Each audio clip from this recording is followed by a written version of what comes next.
appeared before the Congressional Committee to tell what I knew of activities which might lead to an attempt to set up a fascist dictatorship. The potential for the disastrous rise of misplaced power exists and will persist. The very word secrecy is repugnant in a free and open society. And we are, as a people, inherently and historically opposed to secret societies, to secret oaths, and to secret proceedings. President Bush signed a formal agreement that will end the United States as we know it. And he took the step without approval from either the U.S. Congress or the people of the United States. The secret organizations of the world power elite are no longer secret. It's known as the Bilderberg Group. Could their objective be world domination? I'm Jim Tucker. I've chased Bilderberg for 30 years. I'll never give up the chase. Bilderberg plan for the whole world is nothing less than world government. I'm not comfortable with that at all. Who elected these guys to run the planet? They are the elitists. They feel they should run the world for their own selfish interests. Now we can see a new world coming into view. A world in which there is the very real prospect of a new world order. Bilderberg is making great progress toward a world government, and only an educated, informed public can stop them in their tracks. David Rockefeller admits in his own memoirs that he wants to destroy the United States. Right. He's a traitor! It's good to be back at the Council on Foreign Relations. As Pete mentioned, I've been a member for a long time and was actually a director for some period of time. I never mentioned that when I was campaigning for re-election back home in Wyoming. Let us never tolerate outrageous conspiracy theories.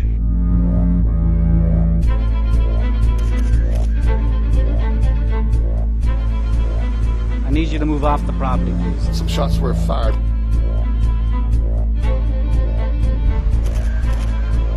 There's Bilderbergers right there.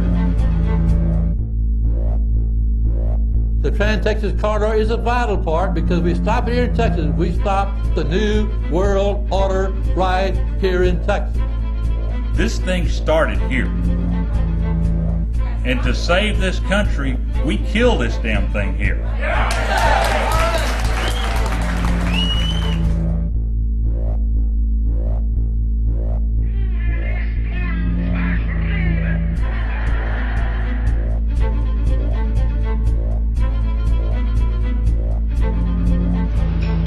A chance for the President of the United States to carry out a phrase his father used, and that is a New World Order. Your New World Order will fall. Humanity will defeat you. The answer to 1984 is 1776.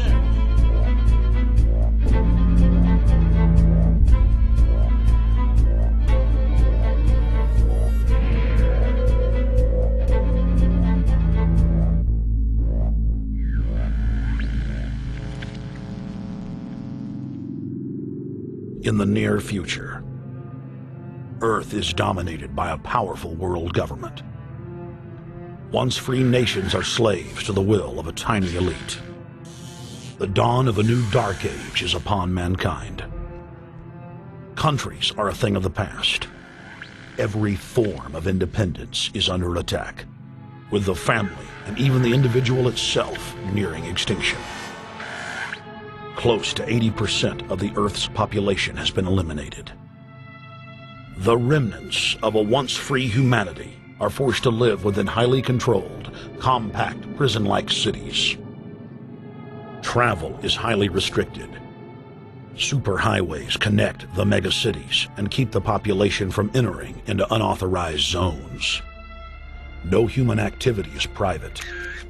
AI supercomputers chronicle and categorize every action. A prison planet dominated by a ruthless gang of control freaks, whose power can never be challenged. This is the vision of the global elite, their goal. A program of total dehumanization, where the science of tyranny is law. A worldwide control grid, designed to ensure the overlord's monopoly of power forever. Our species will be condemned to this nightmare future unless the masses are awakened to the New World Order master plan and mobilized to defeat it. Erected by a secretive group, the Georgia Guidestones are a testament to the elite's plan for a world religion, global laws, with a global court and army to enforce it. And set in stone, it is written that the population never rise above 500 million.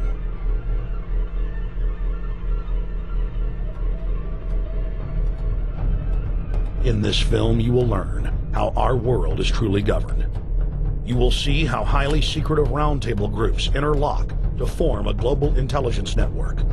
This group has been steering planetary affairs for hundreds of years. Now, in the final stage, they prepare for open world government. A goal tyrants throughout history have lusted after. Dr. Michael Kaufman is a published ecologist specializing in ecosystem research, forest ecology, and ecosystem classification. Dr. Kaufman played a key role in blocking the ratification of the Convention on Biological Diversity in the U.S. Senate. The concept of a New World Order has been around for centuries. It's been receiving tremendous play over the last half of the 20th century. George Bush, the first senior president, George Bush, used it a lot in his speeches and really implies that he really wants to see a order in which we have a universal or a global type of governance in which every human being on planet Earth is ultimately responsible to policies that are being formulated at the international level. It is a big idea, a new world order.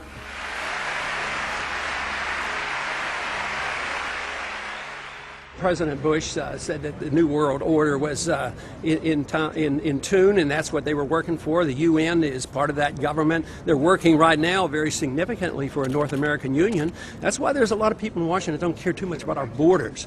They have a philosophic belief that national sovereignty is not important. It's also the reason I have made very strong suggestion that we need not be in the United Nations for our national security. It's really always the same. You go back throughout all of history, the Roman Empire, the Soviet Union, Hitler during the Nazism was always saying that it's going to create the utopia for the average person, when in fact, history always shows that it does exactly the opposite. Conquest and empire is as old as civilization. Babylon, Egypt, and Greece. They all built empires in an attempt to rule the world. The Roman system at its peak dominated the known world. Complex governmental systems were developed to control diverse populations.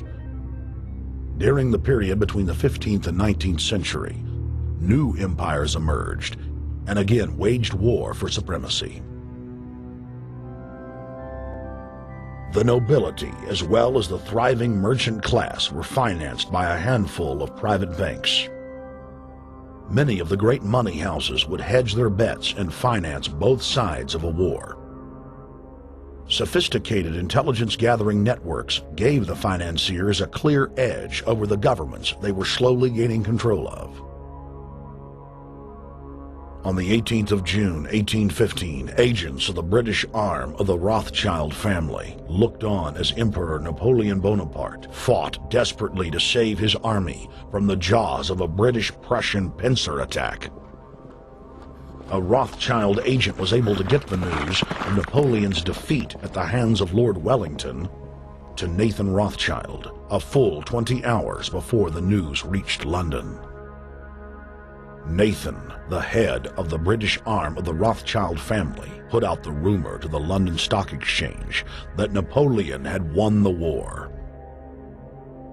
Stocks plunged by 98%, and Rothschild was then able to buy up the entire British economy for pennies on the pound. When the news of Napoleon's defeat finally arrived, stocks soared. Britain was now the undisputed ruler of Europe, and Rothschild ruled England. The already dominant British Empire grew even more aggressive. Her troops and bureaucracy spread across the globe. The sun never set on Britannia's holdings. The banking cartel funded, in fact, since about 1800, they have funded both sides of almost every war. And of course, they're getting the interest off of the loans that they've given the various governments and the wars that they have actually helped stimulate and create. By 1900, Germany was a rising force and a leader of the Industrial Revolution. World War I, for instance, there was absolutely no reason to have World War I, except that it was an ideal opportunity for the banking cartel to make a pile of money by funding both sides of that particular war. On June 28, 1914, the heir to the Austrian-Hungarian throne, Archduke Franz Ferdinand, was assassinated while traveling in a motorcade.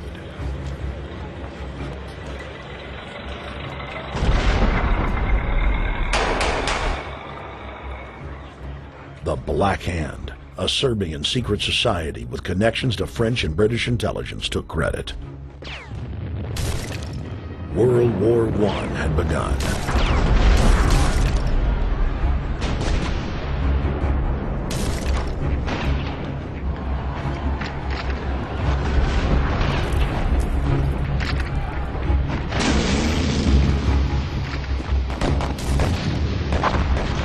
Armaments companies financed by Rothschild-controlled banks in Germany, France, England, and Austria bankrolled all the factions.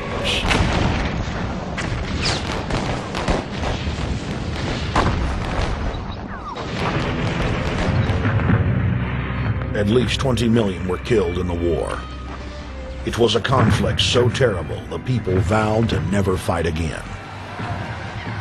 They dubbed it the war to end all wars. Question is, why did they want war? Well, first of all, is money and power. But secondly, they wanted to create the League of Nations. They had this in their plans all along, and as a consequence, once the war was over or about to be over, they began to formulate this idea of a League of Nations so this would never ever happen again. Hundreds of years of practice made the British experts at hiding their empire behind puppet governments and councils. In the name of stopping all future conflicts, they proposed that countries would join a League of Nations. Their true intention was for the League to serve as a framework for world government. President Woodrow Wilson, who had spearheaded the establishment of the private Federal Reserve System in the United States in 1913, strongly supported the establishment of the League of Nations. Woodrow Wilson was a very naive president. He was basically a college professor that was grafted into this whole system. The League convened in Paris in 1919, but many nations recognized it as a threat to their sovereignty and refused to join. Frustrated by the U.S. Congress blocking the League of Nations, British intelligence, with the help of the Rockefeller family, set up the Council on Foreign Relations in New York City in 1921. The Council recruited the best and brightest of American life to support the growth of the Anglo-American Empire. The CFR's stated mission is to abolish all nation-states in favor of an all-powerful world government administered by a tiny elite. By 1930, the promoters of world government had split into two interlocking camps: the Fabian socialists centered in London, and the fascists based in Italy and Germany. National Socialism will use its own revolution for establishing a new world order. Adolf Hitler. Supporters of the fascists in the United States and England believed that the military should be used to quickly transform the world into a new world order. All the more sophisticated practitioners of globalism stated that incrementalism was the sure path to world domination. Congressional Medal of Honor winner Major General Smedley Butler went public in 1934, exposing an attempt by the robber barons to launch a military overthrow of the United States. The war hero testified to the McCormick-Dickstein Committee in Congress that some of the most powerful men in America had tried to recruit him to lead a military coup so they could set up National Socialism in the United States.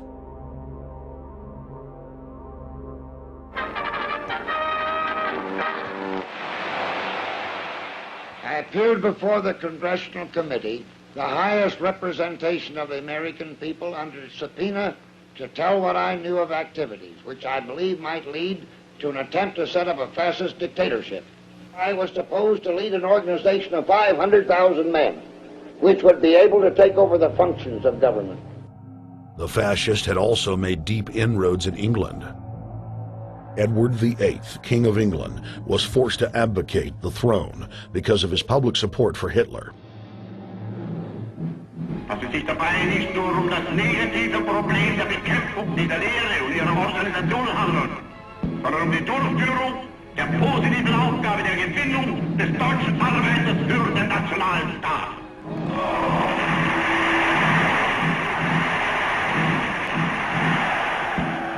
Though the German-led fascist camp was strong, the Fabian Socialist Bloc was able to maintain control of the U.S., Russia, and England.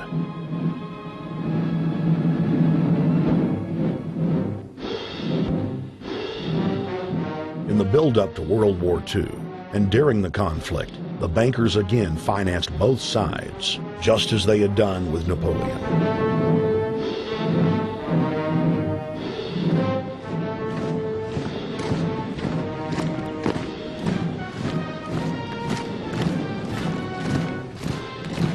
With the rise and fall of the Third Reich, Europe lay in ruins.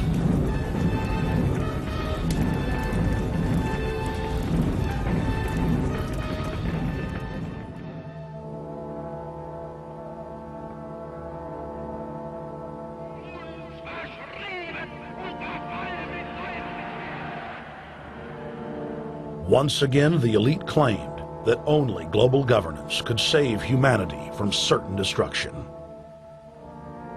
And this time, the elite would succeed in setting up their world body.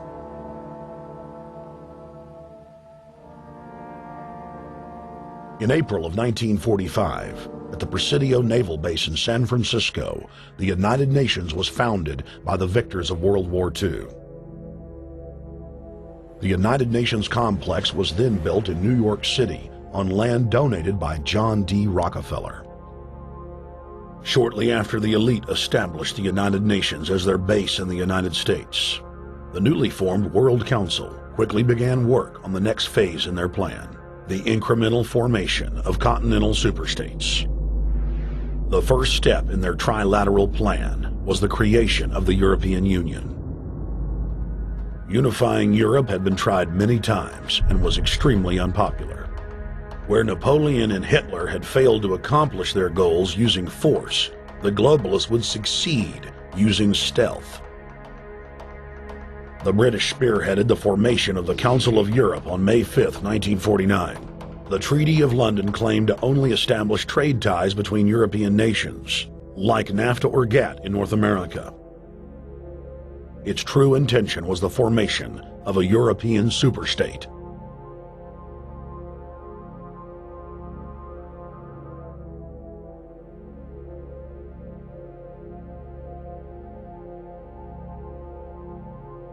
In 1954, the elite of the planet met in secret at the Bilderberg Hotel in Oosterbeek, Holland. The Bilderberg Group would later admit that their mission was the formation of the EU. Once the EU was established, under the guise of trade deals, a North American Union and Asian Union would be formed. The three interlocking superstates formed the core of the global government, while the United Nations would serve as a world regulatory and enforcement body over the Third World subregions.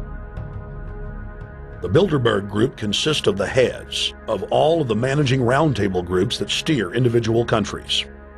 Picture the elite power structure of the world as a giant pyramid, with only the elite of the elite at the tip top of the capstone.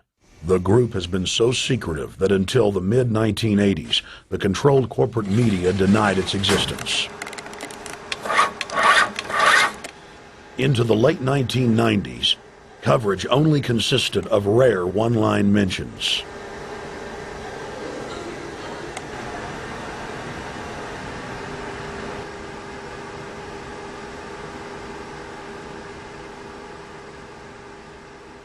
With the rise of the alternative media, their stranglehold on information has begun to slip.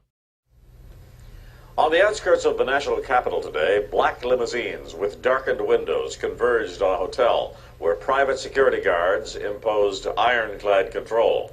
The limos carried royalty, political power brokers, and industrial titans to a secret meeting that will last all weekend.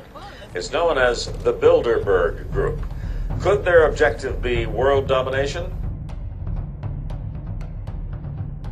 Every 4 years, Bilderberg meets in North America, and in June of 2006, we decided to travel to Ottawa, the capital of Canada. The site of Bilderberg.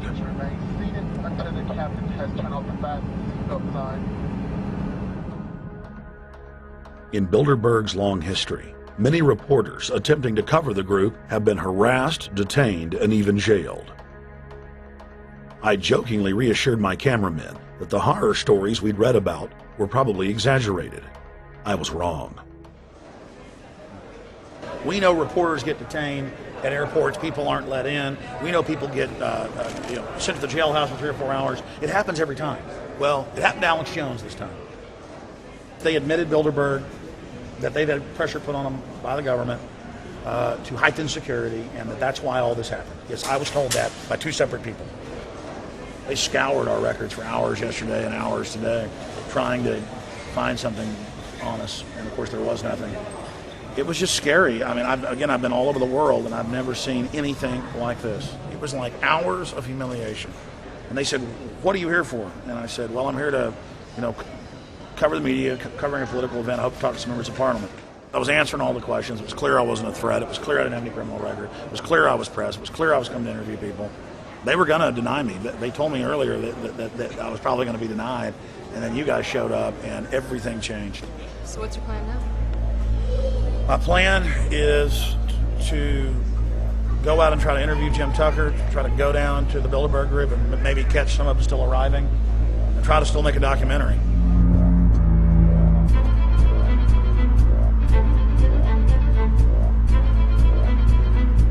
So instead of being here at 8 a.m.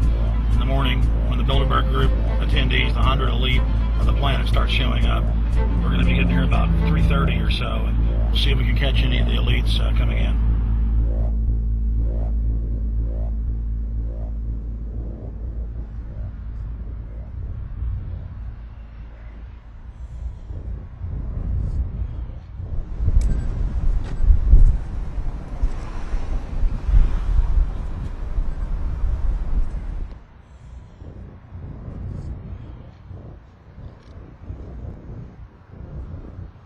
What do you think's on the agenda for this edition of the Bilderberg Society's annual meeting? They're debating the attack on Iran. They're talking about how to take out Hugo Chavez. They're talking about how to get their American Union in that destroys Canadian, U.S., and Mexican sovereignty. So we're talking about the death of Canada is what's happening in there right now. The death of your sovereignty is happening in there right now. CNN has even reported that these individuals have put out the policy reports through the Council on Foreign Relations that writes their scholarly white papers to end the United States, to end Canada, and to end Mexico. About 10 have come in. They've been coming in slowly in typically big black cars with what appears to be bulletproof glass, and we've got a few pictures of some of the people. We're being kept well back from the building by an awful lot of security people, but there'll be more security as this thing develops. Again, just a reminder to stay off the front, okay? I am. This is the line. We checked with the city. Thank you. Yeah. Okay. The ex-president of Ireland? Maybe? Okay, Danny will know. I came here from upstate New York. I booked a room way in advance. When I checked in at 10 o'clock at night, they told me I had to be out at 8:30 in the morning. And so, of course, I complied to what they wanted. I wasn't happy about it because I had been tired. I drove quite a long way. Then I went down to have something to eat. And I just saw a bunch of security here, and I was wondering what was going on, and I asked questions, and they said that they were having a wedding or they were having some sort of reception.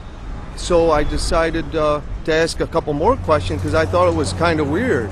And then I saw them from my hotel window. They were in the back with flashlights looking at the trees, looking up through the trees, and they were also in front of the hotel combing. It looked like combing the hotel. So I kind of was wondering what was going on, and I left.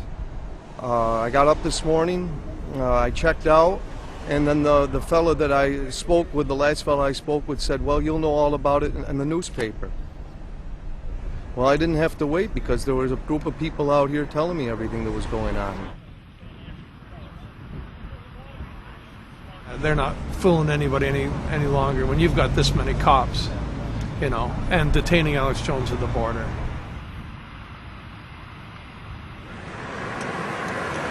Get them on both sides. Yeah, you crook. Yeah, you're going to go to jail like Ken Lay. Oh, yeah, there's one right there. Hi. Hey, we're not your property. We're not your slaves. We're going to defeat the New World Order. The New World Order is going to be defeated. You realize that? I'm glad you do. Always does throughout history.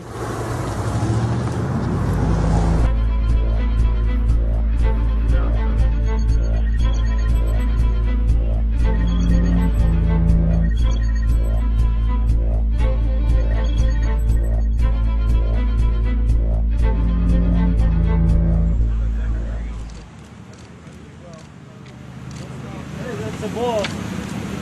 Boss is leaving. Etienne Davignon is the honorary chairman of the Bilderberg Group, as well as the head of its steering committee. The committee he heads selects and invites each year's attendees. In the last decade, the list of attendees has been leaked to reporters by moles on the inside. Veteran newspaper reporter Jim Tucker has been covering the Bilderberg meetings for over 30 years and has physically attended more than 20. We traveled back to our hotel to see if Jim Tucker received the 2006 list. First heard about Bilderberg in 1975, and I said, I don't believe it. That's not possible. Who in hell's Bilderberg? I spent 20 happy years with metropolitan newspapers. All the wires are clicking at my ear. That could not happen without me knowing about it. And the thing that first impressed me most was columns in 1957 by the late, great Westbrook Pegler, widely syndicated columnist. He wrote 2 lengthy columns about how approximately 100 leaders of international finance, heads of state, high public officials were meeting behind armed guards and closed doors on Jekyll Island, sealed off. What are these powerful internationalists doing? And why is it so secret? Why do they have armed guards outside? Why is it sealed off? The newspapers totally ignore it. Not a word. Total blackout in the United States. Since then, I've never stopped pursuing Bilderberg, or the whole international gangster organization led by Rockefellers and Rothschilds as they manipulate the world for their own selfish interest.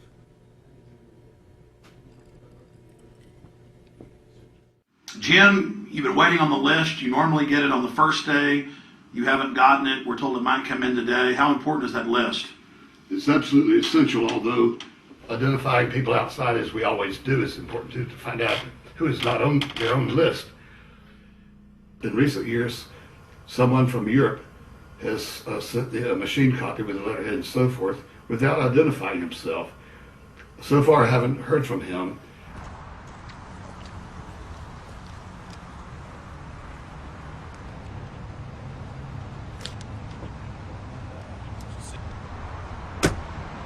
Well, Bilderberg assumed that name in 1954 at their first meeting as Bilderberg at the Bilderberg Hotel. It's a little bit like Shakespeare's As You Like It. They say to Shakespeare, what do you want to call this book? And he says, As You Like It, meaning whatever you want to call it. And they thought it was dictation, so one of his plays is called As You Like It, and the title has nothing to do with the play. So that's how the Bilderberg came by their name.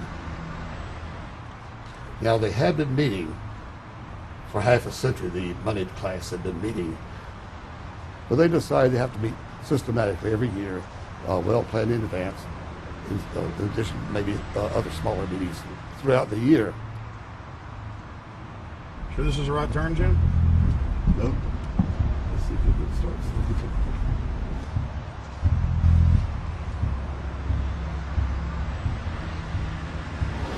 This is the global government. They are setting the world agenda. Inside right now, they're deciding on whether or not there will be a war with Iran. They're deciding whether or not taxes will increase, whether oil prices will be suppressed or increased. There's much more on the agenda that we'll be finding out in the fullness of time. But those are 3 items that are heavy on their list this year.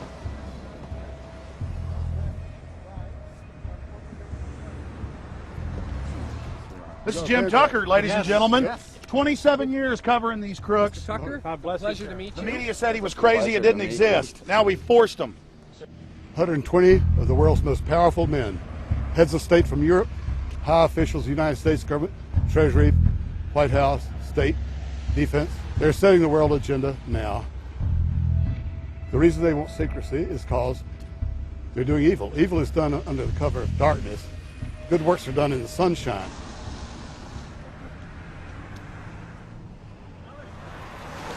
Hi, how you doing? Good. Get off the property, please. Well, Jim has some questions for you. I need you to move off the property, please. Okay. This is private property. Sure.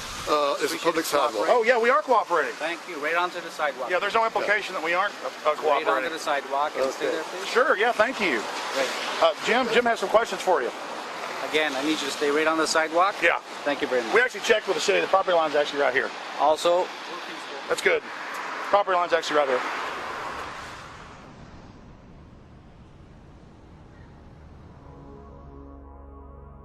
We are on the verge of a global transformation. All we need is the right major crisis, and the nations will accept the New World Order. David Rockefeller. It's David Rockefeller, and they're going black at the beyond the hotel, and they had no bodyguards. One of my friends shouted, "Hey, Rockefeller!" and he turned back, and he was afraid.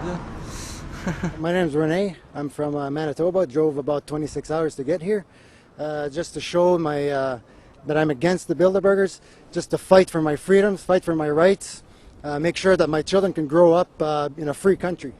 My name is Daniel Estrelin, and I've been doing this for the last 15 years. I'm from Canada. I'm very proud of my country because, as you can see, there's a lot of people covering the Bilderberg conference. Last year, it took me 14 and a half hours to get to Munich. I was pulled off a plane in Milan. I was pulled off a plane in Munich. They interrogated me 4 hours in both places. I was able to call a friend, a journalist in Rome, as a result of his presence and others. Calling the Foreign Ministry Department in Italy, they backed off and they let me go. They basically told me that they'll keeping an eye on me 24 hours of the day. The little hotel where we were staying at, Jim and I, out of the 20 rooms, 6 were occupied, 3 by the CIA and 3 by the German Secret Service. That's how serious these people are, and that's how afraid they are of actually what we may be able to reveal and what we actually do reveal publicly about the Bilderberger intents. Daniel Estrelin has covered the Bilderberg meetings in Europe and North America for more than 15 years. His book, Club Bilderberg, has been translated into more than 20 languages and is a global bestseller. Estrelin has photographed many past Bilderberg meetings. Rockefeller frontman Henry Kissinger is always a key participant.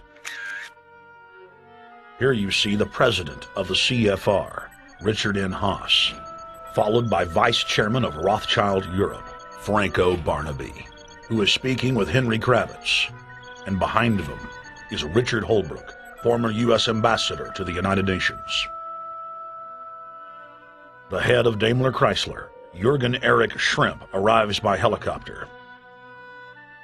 Here, the owner of the Washington Post, Donald Graham, escorts Indra Nooyi, the head of PepsiCo. Queen Beatrix of the Netherlands, whose father, Prince Bernhard, founded Bilderberg, is a leading figure in the group.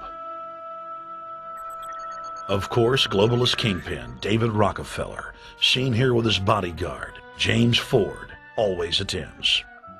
The then newly appointed World Bank chief Paul Wolfowitz is photographed at Bilderberg 2005. It has been reported that Wolfowitz had attended previous meetings while still the Deputy Secretary of Defense, a violation of the Logan Act. Under the Logan Act, it is a felony offense for any member of the federal or state government to meet with members of a foreign government without the express authority and authorization of the President or Congress. Put simply, it is illegal for members of the government to meet secretly behind closed doors with foreign power brokers due to the problems of corruption and espionage that it breeds. For this reason, many prominent politicians attend, but their names do not appear on the official list. Despite the Logan Act, the governor of New York's name, George Pataki, does appear on the list, and we were able to catch the governor on tape walking with David Rockefeller at Brook Street. Multiple staff members inside Brook Street reported to us that Hillary Clinton attended for half a day. Several armored limos with diplomatic plates did arrive with police escorts and offloaded their passengers in the underground parking garage out of the sight of the press. Former World Bank President James Wolfensohn sardonically stared at our cameras. They're upset about the fact that they're being exposed. Well, I'm sure they are. I mean, look at the tinted windows. They don't want to be seen. They don't want even anybody to know they're here. So I'm sure they're ticked, you know, and that's why we're here to try to expose them. Do you think that they were angry that they were on the front page of the local paper today? You think they're in there reading it right now, Jim? Yes, but I don't think they're happy about it. They prefer nothing at all, no publicity. They prefer absolute secrecy. Yeah, you better look away. We're not your slaves. You don't own me.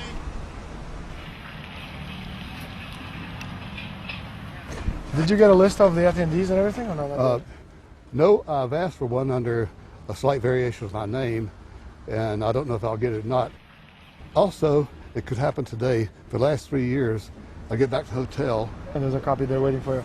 For somebody who does not identify himself. I mean, I'm not just not revealing the source. I don't know the source myself. But the facts, because they want the Bilderberg letterhead on it, and makes a nice memento. Perfect. Alex. Yeah. That's Chalabi, eh? You think Chalabi? No, I don't think. I know. It looked like Chalabi, and it was a fat guy. Yeah. That was Ahmed Chalabi? Yeah. Oh my God, then they're really going to attack Iran.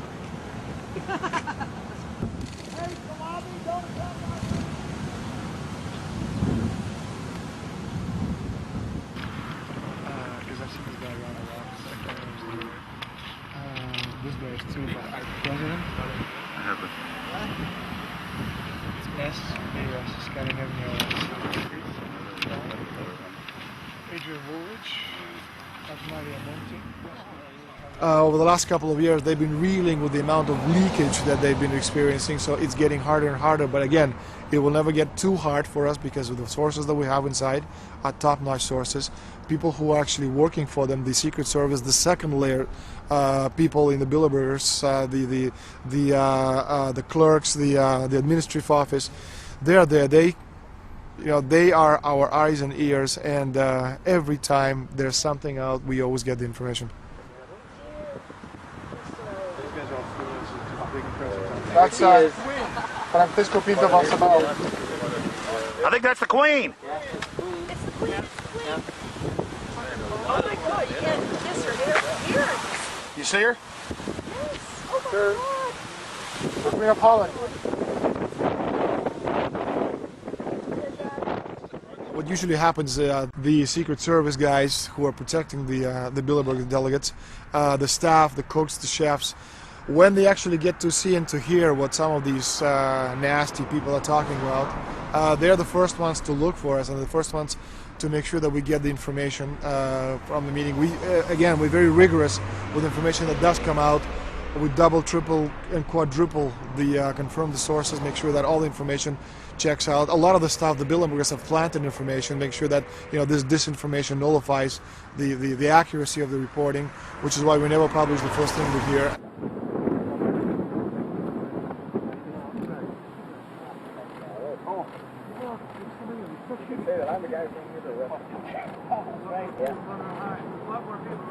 That looks like Rockefeller.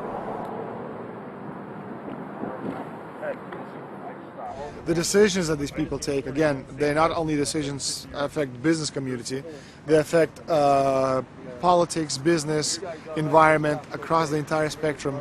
And these decisions are made and taken by a very elite group of people behind closed doors this year at the Brook Street Hotel. We are not privy to these decisions. We're not allowed to know what they're talking about, but we'll definitely feel the consequences of these decisions over the next 12 months when events which apparently by accident seem to happen, in fact have been planned right here this year at Brook Street Hotel between 8th and 11th of June. What does it do when you get 120 of the most powerful people in the world getting together to have meetings with government officials? I mean, that's amazing. Well, it is what I mean is that they're planning the corporate agenda. They're not planning the democratic human journey agenda, in my opinion. Mussolini had a definition, is when the interests of the corporation take completely over from all other interests, and that's fascism. He said it should probably be called corporatism. Well, call it corporatism, call it fascism, call it neo-lib, neo-con. There's a whole variety of political words, depending on which side of the stripe you come from, to start with, which describes the thing. But what they are describing is the complete end of democracy, the end of what matters to people, the end of what happens to the human journey. And for that reason, I think this is revolting. Ladies and gentlemen, we're here in Canada today to stand up against the Bilderberg Group that is attempting to get rid of the sovereignty of the United States. The truth of your world government has now been exposed. We know you are ruthless. We know you are evil. To David Rockefeller, to the Rothschild representatives here, to the Queen of the Netherlands, to all of you, we tell you, you are not our queens. You are not our kings. You are not our gods. We do not belong to you. We are not your slaves. We stand as free humans, have stood since the beginning of time against the strong men, against the thugs, against the bullies. We will defeat your world government. We will defeat world taxation. We will defeat your control grid. God is on our side. I stand before the creator of the universe, and I ask the creator of the universe, as our founding fathers did in 1776, to lead, guide, and direct us, and to give us the power and the foresight and the understanding and the will to stand against your entire agenda, including your final plan of world population reduction of 80% that Henry Kissinger penned in 1973. Why do you put mercury in the vaccines, sodium fluoride in the water? Why? Why do you put cancer viruses in the vaccines? Why have you used depleted uranium now in 4 separate nations? You're arrogant. You have the sickness that elites have had throughout history in their literal and, in some cases, figurative ivory towers. You believe that you're invincible. You will and you are failing now. Your New World Order will fall. Humanity will defeat you. The answer to 1984 is 1776.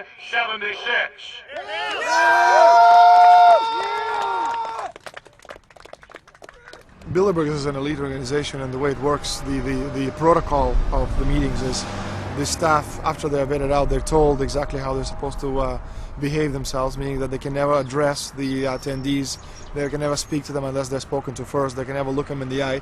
They have to approach them from the right side, the people who are right-handed, and from the left side, the people who are left-handed. They can never look them straight on.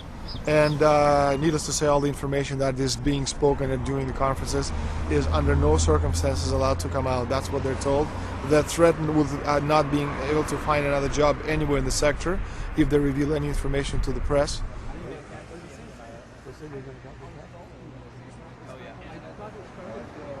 Richard Holbrooke?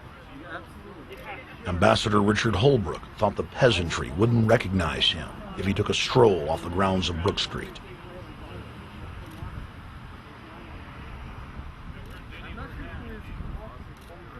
Holbrooke cackled when I told him that we were not his slaves. Holbrooke, we're not your slaves, Holbrooke. We're not your slaves.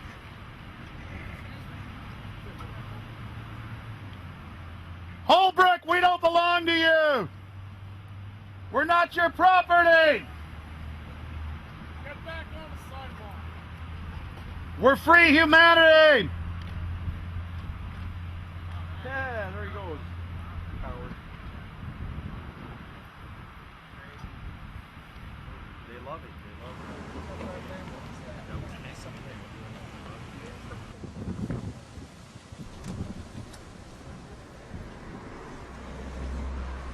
Okay, we're going to be going around the back here, guys.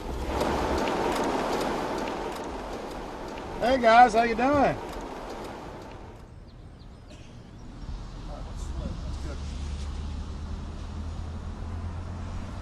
There are several rings of security service. The American delegation at every Bilderberg meeting is usually protected by the CIA and a special division of the U.S. Army. The British delegation is protected by the MI6. Israelis usually are protected by the Mossad. The Ottawa police, in this case, working for the security, they have very little, actually they don't have any information at all on what the meeting is about. They didn't know who the Bilderbergs are. Then there's an elite private firm protecting the perimeter, doing all the dirty work, such as shooing all the photographers and bothering the protesters. But, you know, that's like piddly stuff. All the heavy stuff is done by the security service, such as the CIA, MI6. Some years ago, my legs were a little bit stronger than they are now, and I'd crept over a fence under cover of darkness and approached. The cops started yelling and pointing at me, so I ran with speed I didn't know I still had, and some shots were fired, but they were far above my head. I mean, they were intimidating, but they were not really trying to kill me. Not when sharpshooters are fired far above, 20 feet above your head. Bilderberg was founded by David Rockefeller and the Rothschilds in Britain and Europe. They're still the main powers. Baron Evelyn D. Rothschild, a male, attended for many years. Rothschild is still represented. You'll see them on the list of participants. Somebody representing the Rothschild group. They are the main powers behind Bilderberg. The Dutch World Shell is part of the Queen's fortune. Of course, the Rockefellers have always had heavy oil interests. That was the original source of their old money from the old man. Jim just got the official Bilderberg letterhead list from his mole inside the Bilderberg group. Let's go look at it. Wall Street Journal.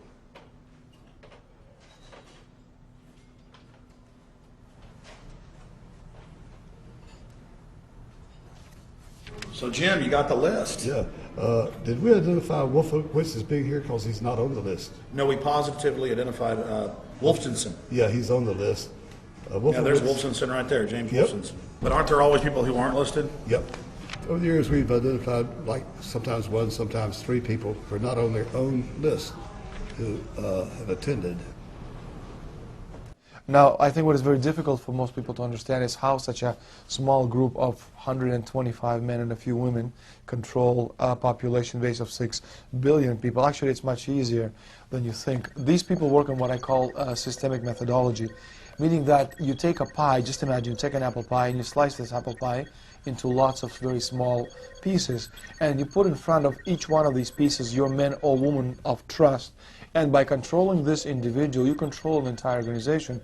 For example, if you take Paul Wolfowitz, who runs the World Bank, through him you can control the entire organization. You don't need to control what the dishwasher or the toilet cleaner thinks or does or believes in. You just need to control what he does and what he believes in. And what he does will permeate the entire organization. And that's how you control, with very, very small power base, an entire global population of 6 billion people. Bilderberg is making great progress toward a world government. They have created a superstate in Europe called the European Union. They are intent on creating a Western Hemisphere Union called the American Union. NAFTA is to be expanded into every country in this hemisphere. As NAFTA expands, it will take on the role of the American Union.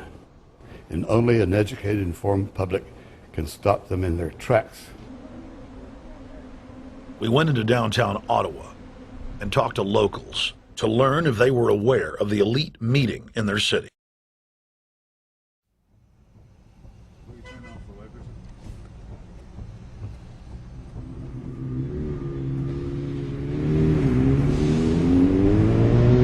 Hey guys, attention just for a second.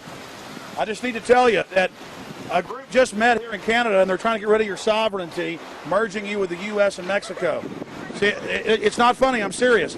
And your news isn't going to tell you about this. This is deadly serious, so I'm just letting you know and I'm telling you about it. As they say, they are the guys that run the world. They make the decisions for and we just carry it out. Sir, did you hear about the Bilderberg group meeting here in town, the 120 most elite people in the world? No. Hey, did you know that the elite's meeting here in town right now? Have you heard about it? The 120 crime bosses?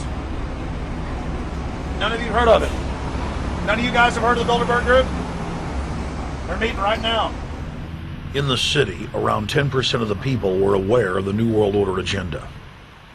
When we traveled to Parliament, close to half of the people we randomly spoke to were informed.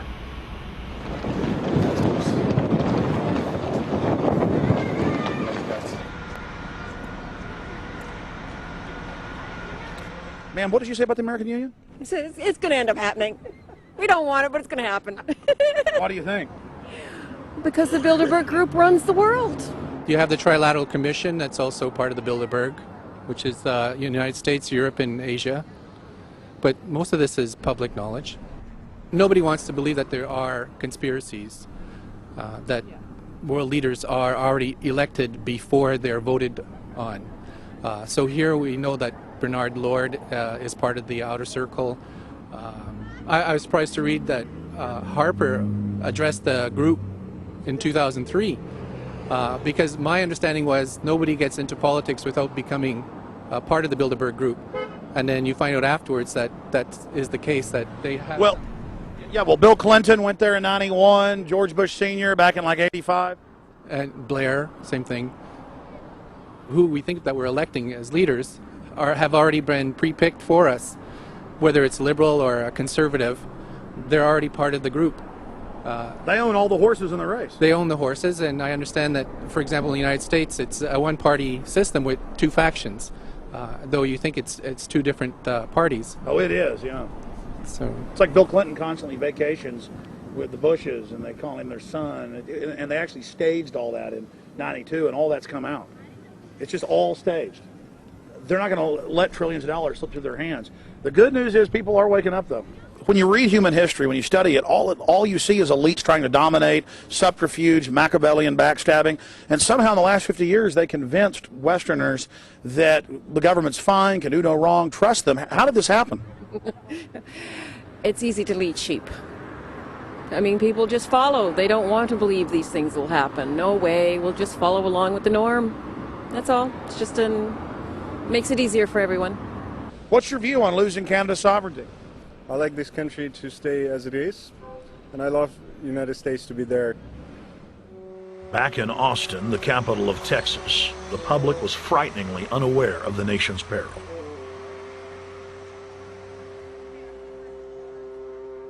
Have you heard about the North American Union? Not really, no. I don't watch TV. No, I haven't. Interesting. I was not aware of that. I don't know exactly what you mean, so... I don't think there's going to be a merger of the three nations. No, I have not. No. No, I didn't know this was happening, so... Yes, I have. Oh, you have heard about it? Yes. After that big rally the other day, don't know about it? I don't know about it. No, I have not. Have you heard of the European Union? I have, yes. Are you aware of the European Union? Oh, yeah, of course. Have you heard about the European Union? Heard about them. Do you know about the European Union? No. Europe, 15-member group expanding. A what? 15 nations of Europe merging in 2000. Whatever. For over 50 years, the Bilderberg Group constructed the European Union by stealth under the guise of trade deals. Now the elite are using the same secretive program to complete the North American Union. But this time, superstate integration is on the extreme fast track. International agreements like NAFTA, GATT, and APEC were just stepping stones in the formation of the NAU. The North American Union was officially born at Baylor University in Waco, Texas, on March 23, 2005. The leaders of the United States, Mexico, and Canada told the press that they were only meeting to discuss trade. It soon leaked that a secret meeting had been held during the Security and Prosperity Trilateral Summit. The three governments had refused to release the secret agreement to the people. In September of 2006, their treasonous operation was blown wide open. From September 12th to September 14th, in Banff, Canada, hundreds of elected and appointed government leaders from Canada, Mexico, and the United States met in secret. On the last day of the conference, someone inside the secret North American Union Forum leaked the agenda. The front pages of newspapers across Canada carried the story. The Judicial Watch Foundation submitted Freedom of Information Act requests to obtain the full agenda and minutes of the secret assembly. Many federal agencies refused, citing national security. The foundation finally succeeded and did receive thousands of pages of documents. The documents marked unclassified are the blueprints of a shadow government ruling by bureaucratic and executive fiat.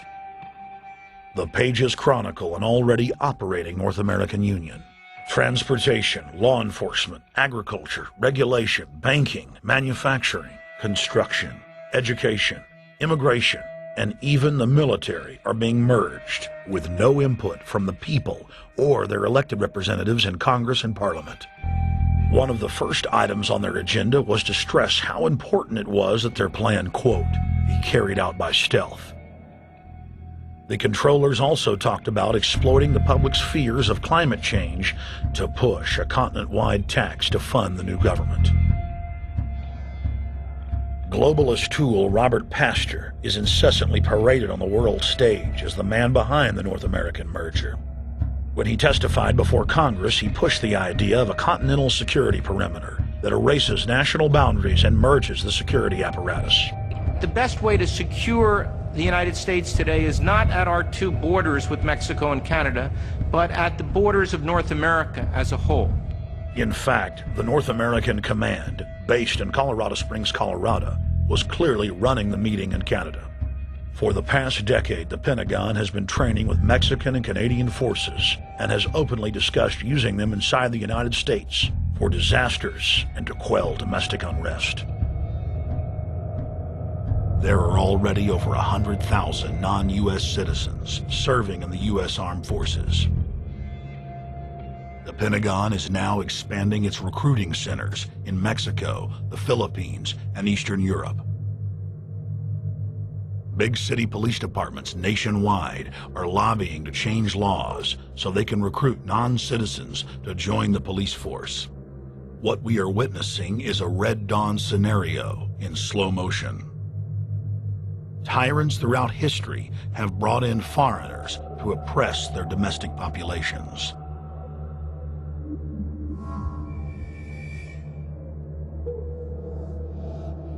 When their coup by stealth was exposed, the three governments went into damage control mode.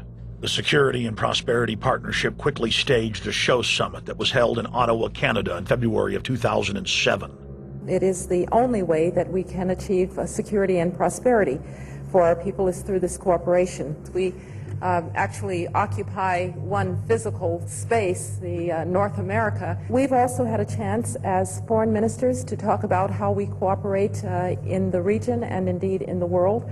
Protesters who were upset about losing their countries and freedoms were not tolerated. A couple of weeks ago, Al-Qaeda supposed.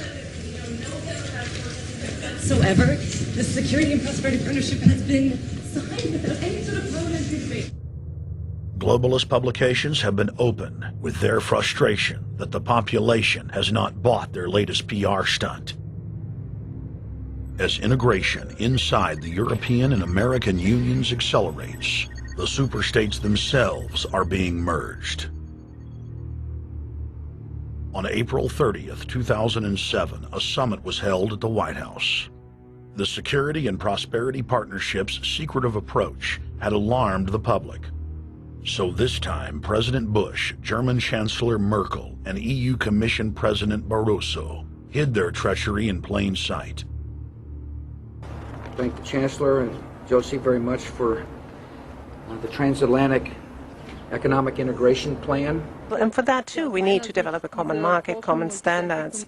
So this is indeed a very important agreement, an agreement that also brings with it a transatlantic economic council to be a permanent body with senior people on both sides of the Atlantic that will look at all those issues in a concrete manner, in which way we can make it move forward. The BBC reported that the US and EU had agreed on a single market. By announcing a new economic community integration, they were simply repeating what had been done in America and the EU on a larger scale. The accord states that the two blocs will aggressively push regulatory convergence in more than 35 areas, from financial services, intellectual property, military, education, mergers and acquisitions. They also agreed to jointly push a global carbon tax. We recognize that we have a problem with greenhouse gases. We agree there is a global threat, it's a serious threat.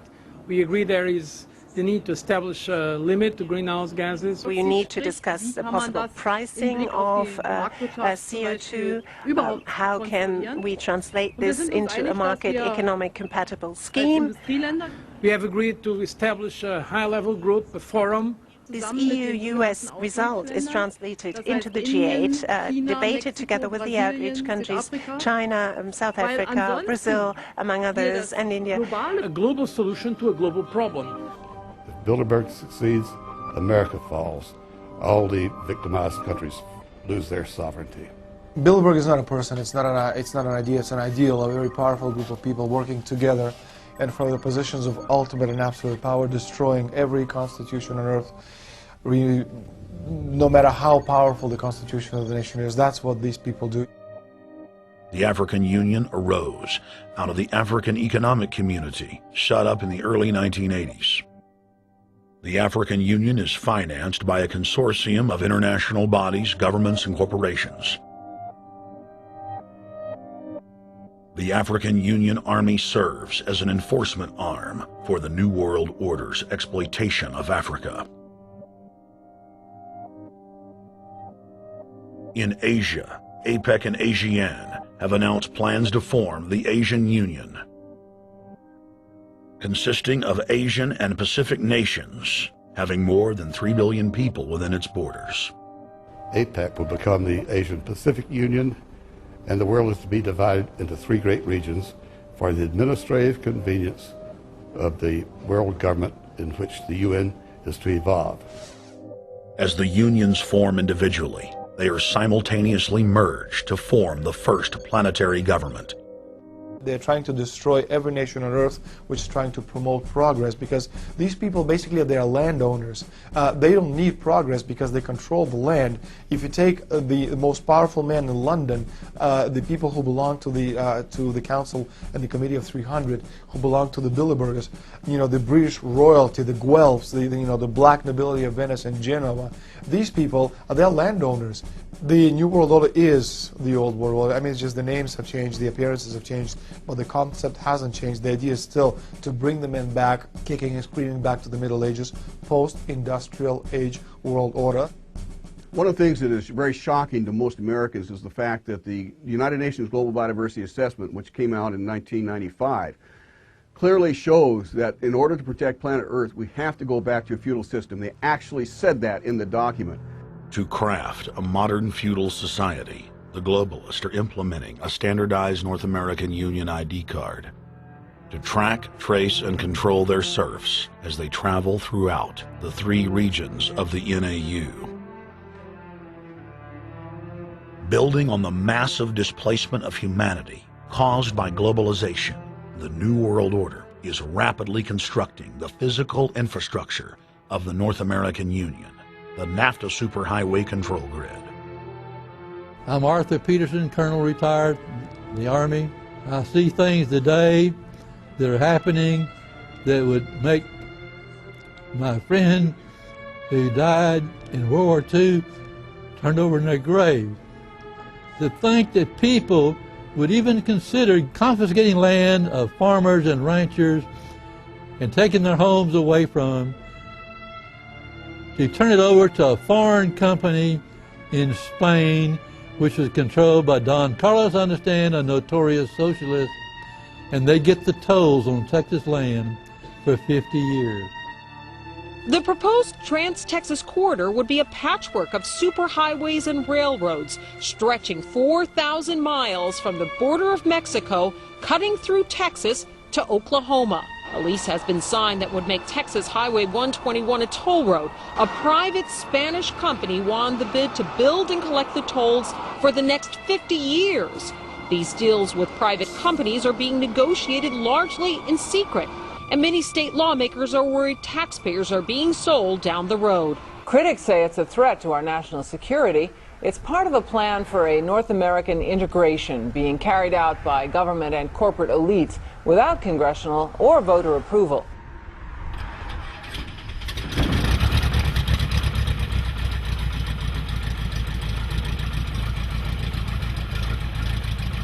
We took to the air over central Texas to get a bird's eye view of the Trans-Texas Corridor, which is under construction and will form the heart of the Trans-NAFTA superhighway system.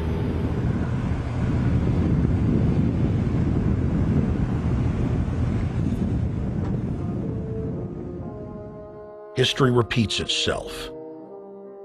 2,000 years ago, all roads led to Rome.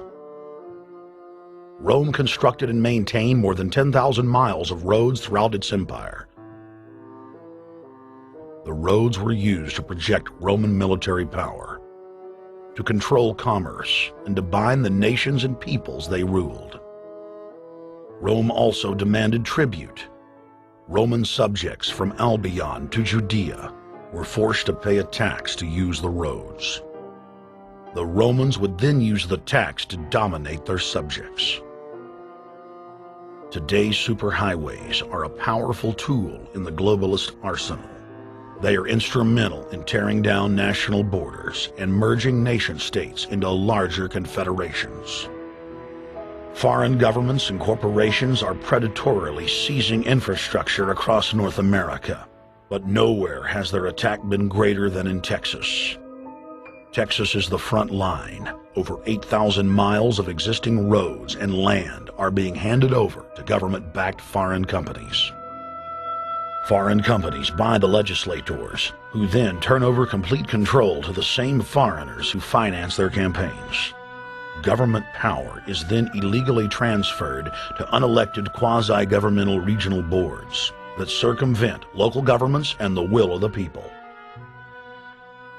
The next stage of this world government plan is to have a transportation control, and that is called the NAFTA superhighway, or in Texas called the Trans-Texas Corridor. It confiscates 584,000 acres of land to be transferred into control of a Spanish company which will collect tolls in Texas for the next 50 years, and there's no limit in the amount of tolls that can be collected. More than 80 federal and state highways have been designated as international arteries. The I-35 NAFTA corridor starts deep inside Mexico and travels through the middle of the United States and ends in central Canada. Container ships from Asia dump their cargo on the Pacific side of Mexico. It then travels duty-free by rail to the new Kansas City inland port, now considered sovereign soil of Mexico, in the heart of the United States. Under international agreements, predominantly foreign companies are placing tolls on already existing paid-for roads. Federal, state, and corporate documents show that they will then use the revenue raised to build up the transportation infrastructure of Mexico, not the United States or Canada, so foreign-made products can pour in even faster from Mexico. Revenues raised will also be used to fund the fledgling North American Union and its growing bureaucracy. Bottom line, they're using our own money to enslave us. First of all, they're proposing a North American tribunal, which would be similar to what we have in Chapter 11 of the NAFTA agreement, which is trumped by international law. The U.S. Supreme Court and our Constitution could potentially be rendered invalid, and what we would have is new North American business law that would trump what we have here in the United States. What is also interesting to note that the NAFTA headquarters is in Mexico and controls the United States trade and rules against the United States Congress, and no one seems to challenge it. it's very probable and probably inevitable that our right to bear arms would be challenged in a North American court. So this is just an example of what's happening and what's being proposed.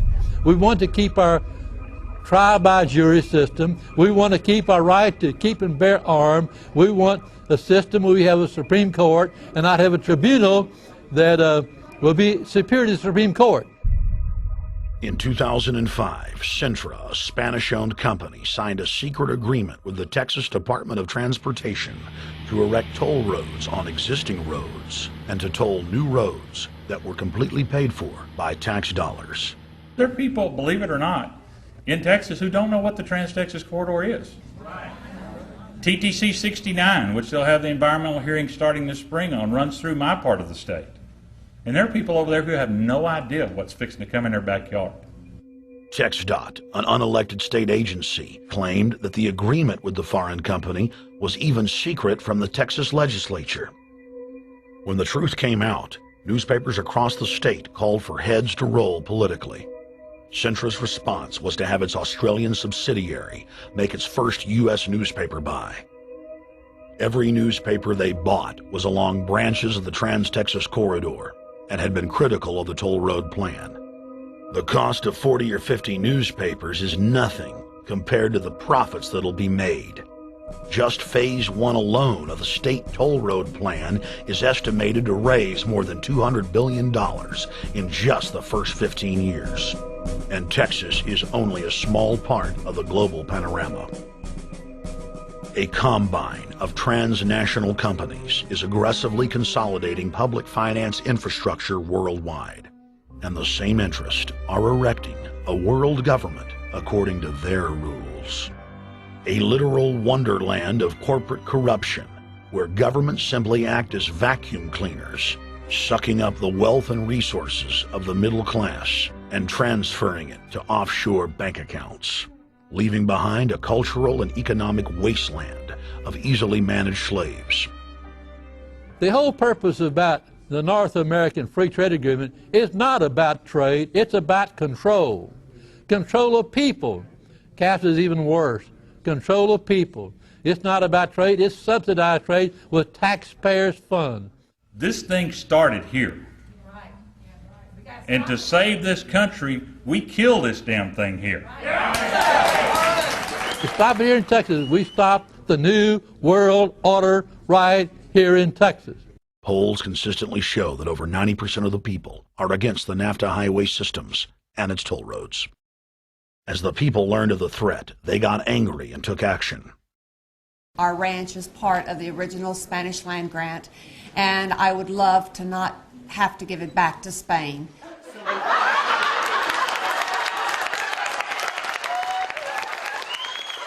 Opponents of a proposed superhighway today held a major protest.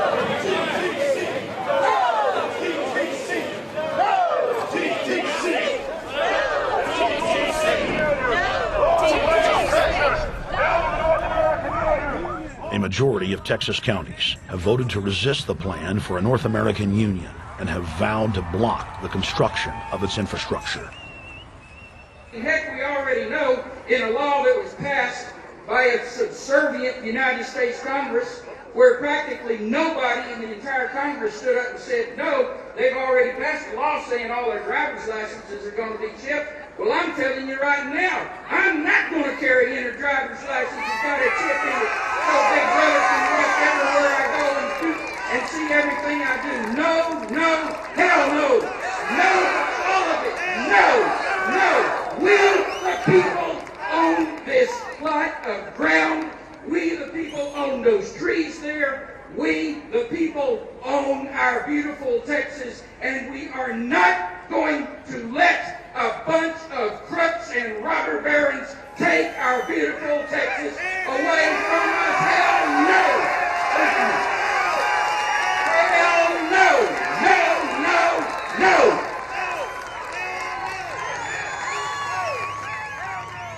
RFID tracker chips embedded in state inspection stickers and toll tags are already being used to track the population. The new system is also meant to control growth and steer development through so-called smart growth. smart growth, which is nothing more than an effort to bring control into the cities. You have the rewilding of America and the Wildlands Project, the Convention on Biological Diversity, which is to control our rural population. Toll roads on interstate highways nationwide are walling off exit ramps to small towns and rural communities, and are creating ghost towns by design. This trend is accelerating under the NAFTA highway system and is meant to rewild more than half the country. All of these things are designed to bring more and more control to bureaucracies rather than to the independent individual, the sovereign individual of this nation. What brought me into this whole discussion was the fact that while I was doing this multi-million-dollar research effort in the 1980s and early 1990s, I became aware of an agenda basically to lock up one half of the United States into wilderness corridors and reserves. What's called the Wildlands Project, but it was also a key cornerstone of the United Nations Convention on Biological Diversity. It was during that study in which I began to realize that this was not an effort to protect the environment, but an effort to control you and I. They were dividing the United States up into little compartments in which they would rip out roads, which they would rip out whole communities and put them back in the wilderness. The federal highway system was designed by Pentagon war planners in the 1950s to serve as a rapid deployment conduit to move ground forces for the defense of the United States during invasion. The unconstitutional Northern Command is now using the highway system as a force projection matrix to dominate populations across the United States. Through federally funded emergency command centers, county and city governments are being quietly federalized nationwide. Billions of dollars per city is being spent to install millions of surveillance cameras. Every town and hamlet, no matter how small or remote, is surveilled. License plate reading software tracks Americans' movements wherever they go. New systems are being deployed that scan your face, read your lips, and analyze your walk. Under the treasonous Military Commissions Act, American citizens can be secretly arrested, stripped of citizenship, flown to offshore torture camps, and secretly executed. Under Section 802 of the Patriot Act, all misdemeanors are considered terrorism. Federal police squads called Viper Teams randomly force Americans to line up and show their papers. From the sidewalks of Miami to the subways of New York to the streets of Houston, Texas, citizens are being searched by heavily armed gangs of paramilitary police.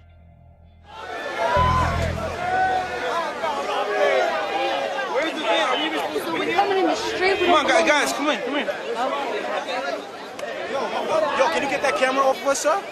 Sir, can you get that United States First Amendment? All right, but you can get that camera. I'm saying get the camera out of my face. That's what I'm saying. You're on the streets of New York. So what does that mean? I'm saying get that camera out of my face. That's what I'm saying. It's a free country. Fuck wrong with It's a free country.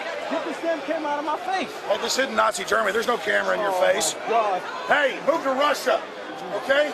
Yo, Sarge. We can have cameras on the streets. I said get it out of my face. Your guy starts cussing at us out of the blue. I said get it out of my face. That's what I'm saying. It was never in your face.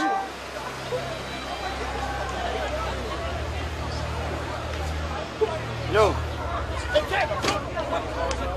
Long before 9/11, the Pentagon was aggressively violating the federal law that bars the military from policing the American people. Coast to coast, for more than 2 decades, teams of troops would just appear out of nowhere and randomly stop cars and search pedestrians.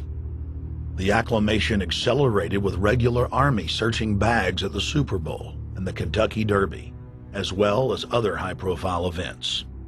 Then President Bush signed a Defense Authorization Act, which radically increased the funding for the already bloated shadow government.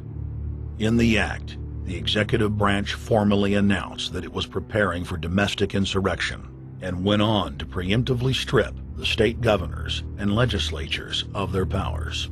The federal government is openly announcing that it is the only authority as it treats the people and the states as enemies. Then on May 9th, 2007, President Bush unlawfully granted himself new powers, and the presidency officially became fiat dictatorship. In the past, continuity of government has been shared by the legislative, judicial, and executive branches of government. Now, all power resides with the president. For the smallest of reasons, including, in the document's own text, any incident in the world, regardless of location, that affects population, infrastructure, environment, economy, or government functions can trigger, at the president's will, total martial law. It is important to add that the president is merely a puppet of the global crime syndicate and may not use the new powers, but simply pass them on for use by future puppet administrations.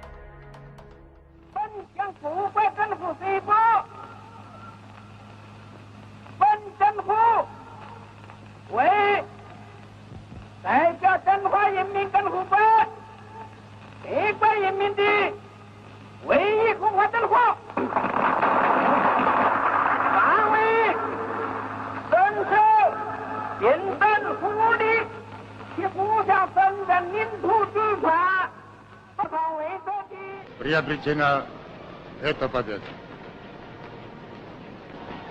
Не забывайте принесенных вами жертв. You must teach people to love their leader. This is the only most important.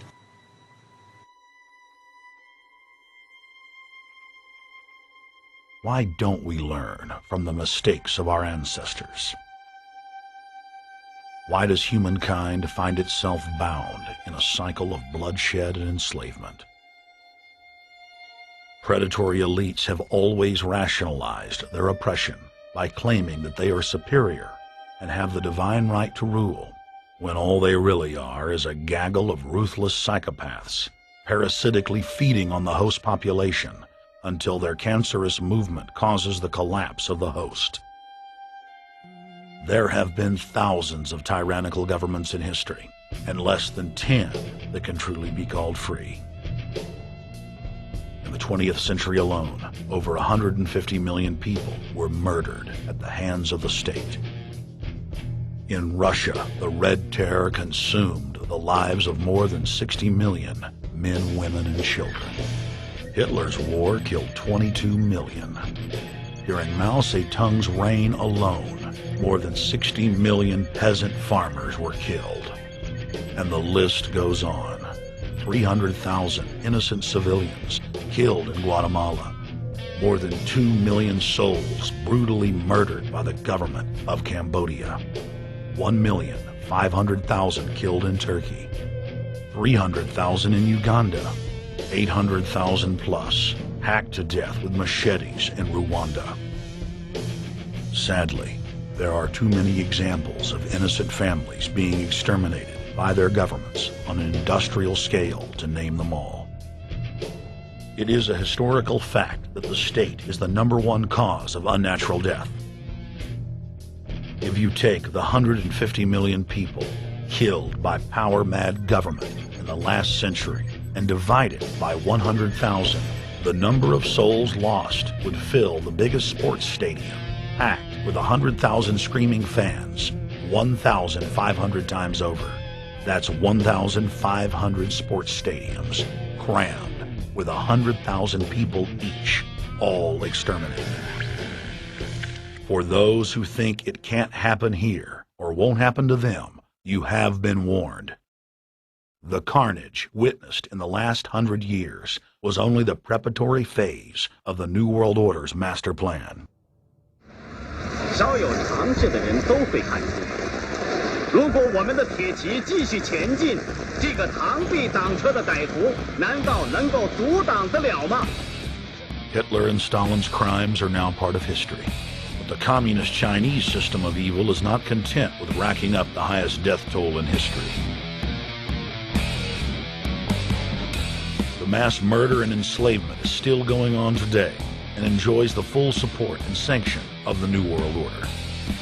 摄像机拍下的这个画面，同西方某些国家的宣传恰恰相反，正好说明了我们的军队 Communist China serves as a globalist laboratory, a proving ground where 1.4 billion people live out their lives as guinea pigs who serve as test subjects for the formulation of the brave new world. U.S. and British forces worked closely with Mao Zedong during World War II, and at the end of the war, they secretly backed Mao in driving out Chiang Kai-shek and the Nationalists. The OSS, and then the CIA, believed that Mao would have a stabilizing effect. Bill Clinton's mentor and Georgetown University political science professor Carol Quigley explained in his book, Tragedy and Hope, how the Anglo-American Roundtable groups backed every brand of authoritarianism, from communism to fascism, to ensure that a centralized government dominates the population and the economy as planned. The elite are monopoly men. They seek to create monopolies and dominate populations through the barrel of a gun. In their writings, the leadership of the New World Order has continuously heaped praise on the corrupt Communist Chinese model.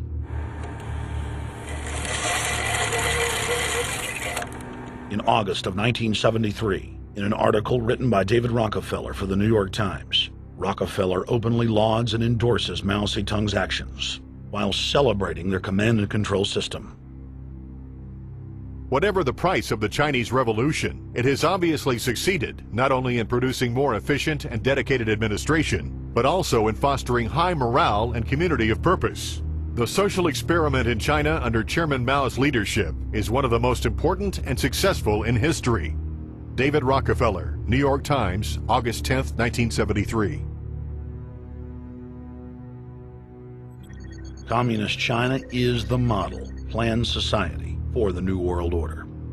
China has received more United Nations awards for its policies and form of governance than any other nation. In the eyes of globalist planners, authoritarian China is the future. China adopted the dreaded one-child policy due to lobbying from a consortium of eugenics organizations, which includes Planned Parenthood and the United Nations. Couples that have more than one child face heavy fines and imprisonment. The practice of forced abortion in China, coupled with the cultural desire to have a male child, has plunged China into a deepening crisis where there are 30 million more men than women. The Chinese police state ruthlessly crushes all forms of dissent. Underground churches, Falun Gong practitioners, striking factory workers are all sent to forced labor camps. Their blood and tissue types are cataloged in preparation for organ harvesting. The Chinese government then sells the prisoners' organs to the highest bidder on the world market. If a wealthy patient chooses to fly into China, the prisoner is killed and the organs are implanted. If the organs are being flown out of the country, a mobile execution van extracts the organs on the way to the waiting aircraft.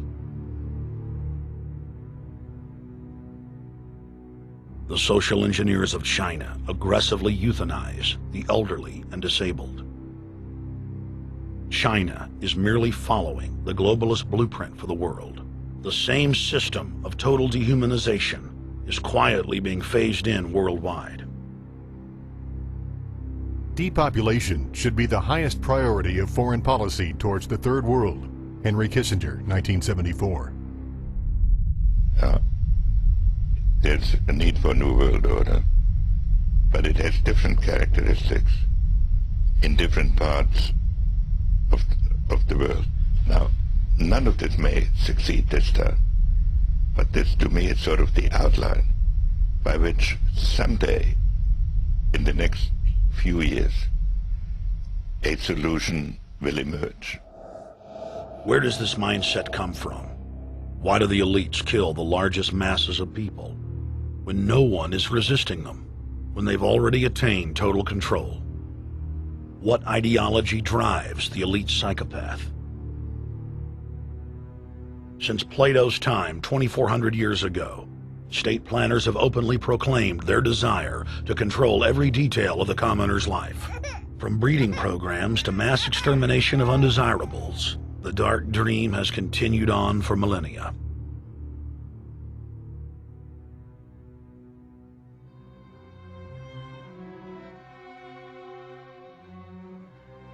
The scientific rationale for tyranny has always been attractive to elites because it creates a convenient excuse for treating their fellow man as lower than animals. Robert Thomas Malthus, famous for saying that a mass food collapse would be helpful because it would wipe out the poor. His fictional scenario would later be called a Malthusian catastrophe. Malthus is important because his ideas led to the rise of a new scientific field that would dominate the course of human history for the next 200+ years. Charles Darwin, an admirer of the Malthusian catastrophe model, developed the theory of evolution, its chief tenet being the survival of the fittest. With the help of T.H. Huxley, known as Darwin's bulldog for his strong support of Darwin's theories were pushed into wide acceptance among key scientific circles throughout England and then the world. Darwin's cousin, Francis Galton, credited as the father of eugenics, saw an opportunity to advance mankind by taking the reins of Darwin's evolution theory and applied social principles to develop social Darwinism. The families Darwin, Galton, Huxley, and Wedgwood were so obsessed with their new social design theory that they pledged their families would only breed with each other. They falsely predicted that within only a few generations, they would produce supermen. The emerging pseudoscience was only codifying the practice of inbreeding, already popular within elites for millennia. The four families experiment was a disaster. Within only 2 generations of inbreeding, close to 90% of their offspring either died at birth or were seriously mentally or physically handicapped. The moneyed class of the planet, and particularly the royal families of the world, who were already obsessed with breeding and filled with a predatory disdain for the underclass, seized on the new science and began aggressively enforcing its aims worldwide.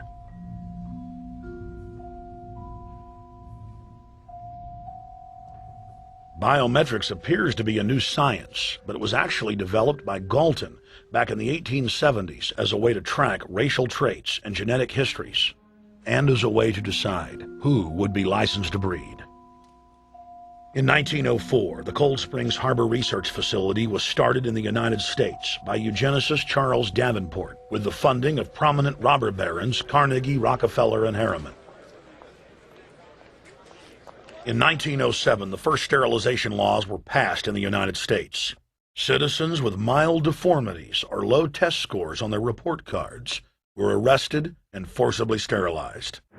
You're 17, aren't you, Alice? Yes, but what have you done with my folks? Well, we're trying to help them, Alice, and you too. They were taken to the hospital this afternoon. Hospital? Wasn't none of them sick this morning? We thought it necessary to present your family's case to the State Medical Commission. After an examination, they decided there was but one important action to take: to have your entire family sterilized. Why, what's that? I don't know what you're talking about. Now, in this state, we have a law which provides for such people to have an operation so there won't be any more children. I see. Now, we've placed your brothers in institutions where they'll be properly cared for. You can go back to your job soon. I'll arrange to have it held open for you. But I'm keeping my job. I'm not going anywhere. Now, you're going to the hospital too, Alice. And you mean they're going to stop me from having children ever? Exactly. I'm all right, I tell you. I won't go to any hospital. We don't want any trouble with you, young woman. If you refuse to go, the officer here will take you by force. In 1910, the U.S. Eugenics Record Office was set up. By then, the British had created the first network of social workers, expressly to serve as spies and enforcers of the eugenics race cult that was rapidly taking control of Western society. The social workers would decide who would have their children taken away, who would be sterilized, and in some cases, who would be quietly murdered.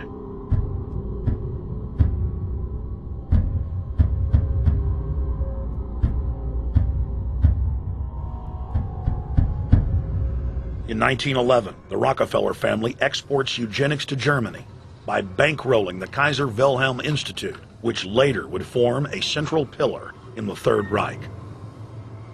At the 1912 International Eugenics Conference in London, eugenics becomes an international craze and gains superstar status. The futurist and best-selling sci-fi author H.G. Wells had studied biology under top eugenicists and was spreading the new faith worldwide. In 1916, H.G. Wells' lover, Margaret Sanger, starts her promotion of eugenics in the United States. In 1923, Sanger receives massive funding from the Rockefeller family. Sanger wrote to fellow eugenicist Clarence J. Gamble that black leaders would need to be recruited to act as frontmen in sterilization programs directed against black communities. In 1924, Hitler pens Mein Kampf, or My Struggle, and credits U.S. eugenicists as his inspiration. Hitler even wrote a fan letter to American eugenicist and conservationist Madison Grant, calling his race-based book, The Passing of the Great Race, his Bible. Hitler developed the plan for mass extermination of the Jews and what he called other sub-races, as well as the handicapped, from Grant.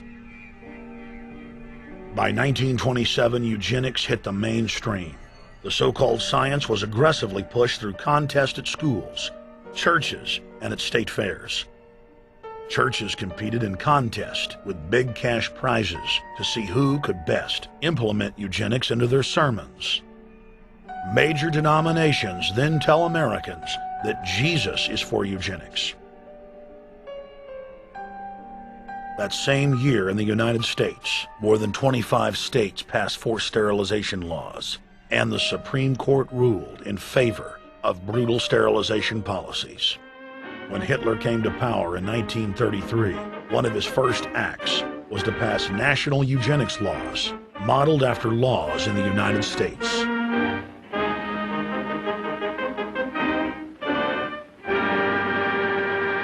The 1934 film Tomorrow's Children brought the eugenics agenda to the silver screen in the United States. In the case of Miss Mason, I can see no reason for the operation that's been recommended. The girl is perfectly normal. She's hard-working and has a good reputation. Do you know anything about her family background? Oh, yes, Your Honor, I do. There are several other children, aren't there? Yes. What is their condition? One is a cripple. Two others might be classed as feeble-minded. Isn't the oldest son in jail? Well, yes, I believe so. And knowing all that, you still contend that this girl should be allowed to bring more people like that into the world? She's sound, Your Honor. She's not anything like the rest. Surely she should be given a chance to work out her own salvation. I can't agree with you, Doctor. Suppose she is normal. The chances are that her children will inherit the family taint. Isn't that possible? But, Your Honor, I'm sorry, Doctor. 3 generations of unfit are enough. Petition not allowed. By 1936, Germany had become the world leader in eugenics for taking effective actions to sterilize and euthanize hundreds of thousands of victims. The big 3 of American eugenics, Davenport, Laughlin, and Goethe, were dispatched by the Rockefellers to Germany, where they advised the Nazis on the fine-tuning of their extermination system. With the strong support of the U.S. and England, Germany had gone over the edge, and tens of millions would pay with their lives. At the end of the war, the Allies protected from prosecution the very Nazi scientist that had tortured thousands of people to death. The Nazi brand of eugenics had embarrassed the elites, but they had no intention of stopping their plans. The Allies literally fought with each other over who would get top Nazi eugenicist. It didn't matter if the SS doctors had tortured tens of thousands to death. They were free to go. The Angel of Death, Joseph Mengele, and his boss, Ottmar von Verscher, were not prosecuted, and von Verscher even continued his work in Germany after the war. Eugenicists were angry that their great work had been exposed. They then scrambled to camouflage their agenda. Eugenics Quarterly became Social Biology. The American Birth Control League became Planned Parenthood. New terms like transhumanism, population control, sustainability, conservation, and environmentalism replaced racial hygiene and social Darwinism. Many eugenicists of the previous period engaged in what they called crypto-eugenics. Purposefully taking their eugenics beliefs underground, they became highly respected anthropologists, biologists, and geneticists in the post-war world.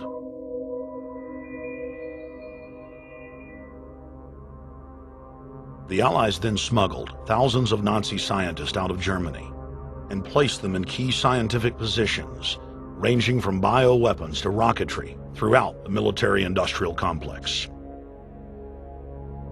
The founder of IBM was a devout follower of Hitler. Thomas J. Watson had supplied his punch card computers and IBM technicians to the Nazis for use in the death camps. Tattoos on camp victims were IBM human identification numbers, which fed into the computers. IBM had used similar punch card systems as early as 1928 in a Jamaican race mixing study. The first real computers were literally invented by a eugenicist for eugenics. UN chieftain and unrepentant eugenicist Julian Huxley argued that since the leaders of eugenics had founded the environmental and conservation movements, that they should be used as vehicles in the formation of a world government. Just as H.G. Wells had envisioned, this government would be controlled by a scientific dictatorship and would be guided by the principles of eugenics. Huxley created the World Wildlife Fund with Bilderberg founder and former SS officer Prince Bernhard of the Netherlands and Prince Philip of England. In the event that I am reincarnated, I would like to return as a deadly virus in order to contribute something to solve overpopulation. Prince Philip, reported by Deutsche Presse-Agentur, DPA, August 1988. Aldous Huxley, author of Brave New World and brother of Julian Huxley, gave a speech at Berkeley in 1962, shortly before his death. He admitted that his best-selling book, Brave New World, written in 1932, was based not on fiction, but on what the elite were actually planning to implement. And here I would like briefly to compare the parable of Brave New World with another parable which was put forth more recently in George Orwell's book 1984. I'm inclined to think that the scientific dictatorships of the future, and I think there are going to be scientific dictatorships in many parts of the world, will be probably a good deal nearer to the Brave New World pattern than to the 1984 pattern. They will be a good deal nearer, not because of any humanitarian qualms in the scientific dictators, but simply because the Brave New World pattern is probably a good deal more efficient than the other. But if you can get people to consent to the state of affairs in which they are living, the state of servitude, the state of being, well, it seems to me that the nature of the ultimate revolution with which we are now faced is precisely this, that we are in process of developing a whole series of techniques which will enable the controlling oligarchy, who have always existed and presumably always will exist, to get people actually to love their servitude. People can be made to enjoy a state of affairs which, by any decent standard, they ought not to enjoy. And these methods, I think, are a real refinement on the older methods of terror, because they combine methods of terror with methods of acceptance. But then there are various other methods which one can think of. There is, for example, the pharmacological method. This was one of the things I talked about in Brave New World.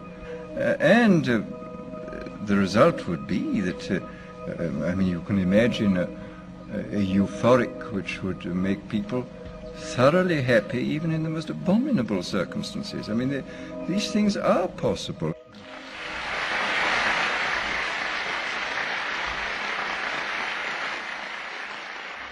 The elite have left a massive wave of destruction behind them as they cold-bloodedly experiment on civilian populations as if we are lab rats. A string of congressional investigations has uncovered more than 20,000 secret tests that were carried out against the American people between 1910 and 2000. One well-known eugenics study, the Tuskegee Syphilis Project, killed hundreds of blacks and spanned 40 years until whistleblowers exposed it in 1972.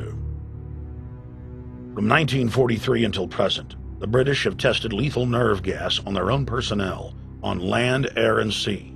Many died instantly. Still others died grueling deaths over several years. The federal government commissioned secret radiation experiments on thousands of non-consenting patients. Hundreds of hospitals in the U.S. injected healthy men, women, and children with uranium and plutonium at dosage levels ranging from non-therapeutic to lethal, killing many of the test subjects. Pregnant wives of GIs were given vitamins by base doctors that actually consisted of highly radioactive uranium-239 and plutonium-241, resulting in violent miscarriages and the death of the mothers.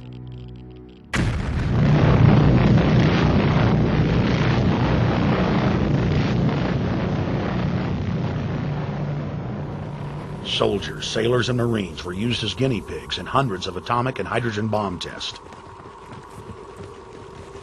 Patriotic Americans were radiated side by side with lab animals.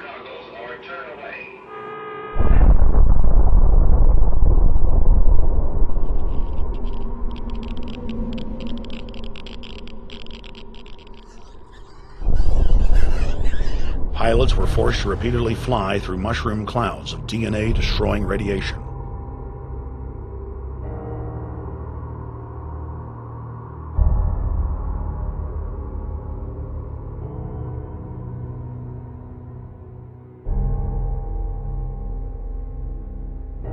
From 1951 to 1961, the U.S. Army paid Israel's health ministry 3 million lira to conduct radiation testing on Sephardic children that immigrated to Israel. The government-run public schools would tell the children that they were going to get a medical checkup and that they were receiving an X-ray.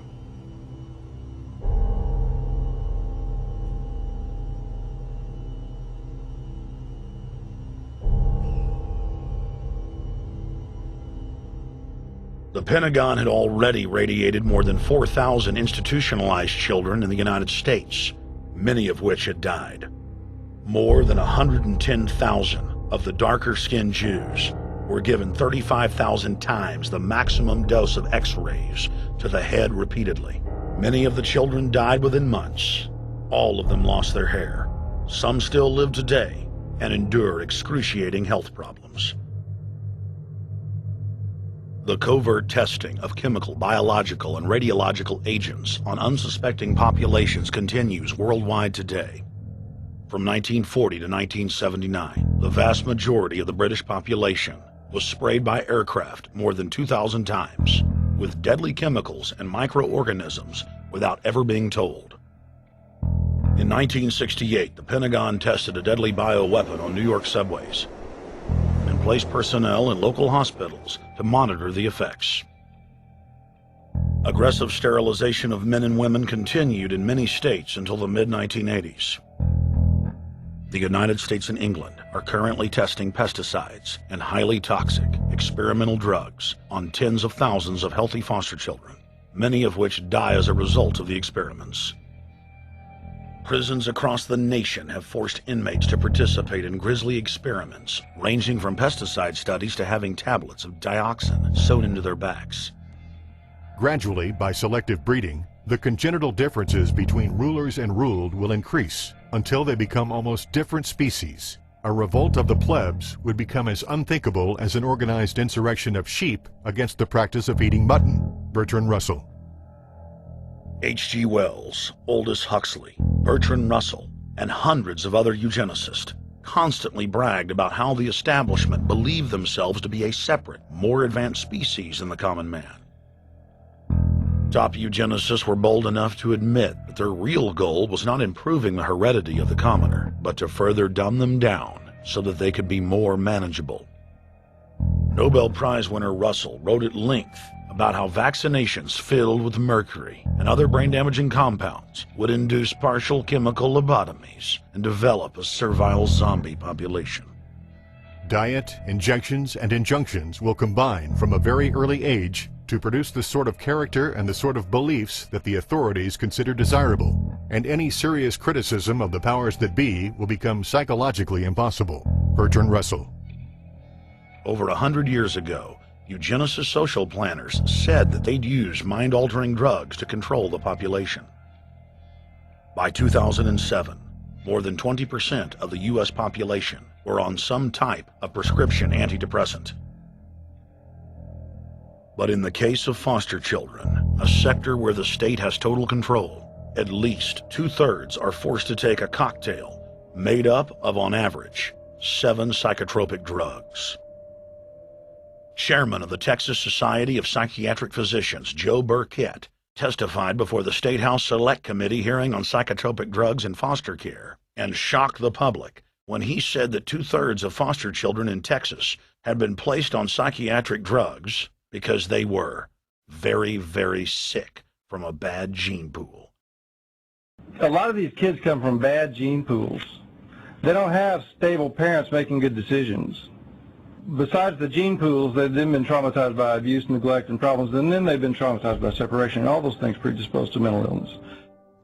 The Western world is now implementing eugenics pre-crime policies. Fetuses are now being pre-screened according to family histories of crime. From Portland, Oregon to London, England, Child Protective Services are enrolling newborn children into criminal databases at birth and forcing them to attend probation hearings at age 2. The overlords of scientific dictatorship are ruthlessly prosecuting a war on our most defenseless. In December of 1974, the U.S. government made Third World population reduction a central national security issue. The operation plan, titled National Security Study Memorandum 200, was simply a regurgitation of the British Commission on Population created by King George VI of England in 1944. Which openly stated that populous Third World nations posed a threat to the international elite's monopoly of global power. The Kissinger-authored U.S. plan targeted 13 key countries where massive population reduction was called for. Kissinger recommended that IMF and World Bank loans be given on condition that nations initiate aggressive population control programs, such as sterilization. Kissinger also recommended that food be used as a weapon, and that instigating wars was also a helpful tool in reducing population. In 1972, the Nixon White House also implemented a eugenics policy which was directed by George Herbert Walker Bush, then United States Ambassador to the United Nations. Bush advised China on the formulation of their one-child policy and directed the federal government to forcibly sterilize more than 40% of Native American women on reservations. The Bilderberg-dominated Club of Rome advocated environmentalism as the best front to implement population reduction. Western populations would accept serfdom if it was packaged as saving the earth.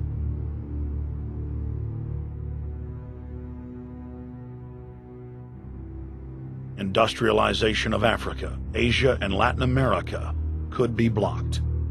Citizens would more willingly give up their national sovereignty if it were sold as a way to help the planet. The think tank also concocted the peak oil fraud as a way to create artificial scarcity. And the Club of Rome has been aggressively pushing a global carbon tax as a way to fund their planetary government. In the draft copy of the United Nations Global Biodiversity Assessment, it states very clearly that we must reduce the human population from what's current level of about 6 billion people down to about 1 billion people. In the 1970s, South Africa developed race-specific bioweapons to target blacks and Asians, and then subsequently sold the technology to Israel in the mid-1980s.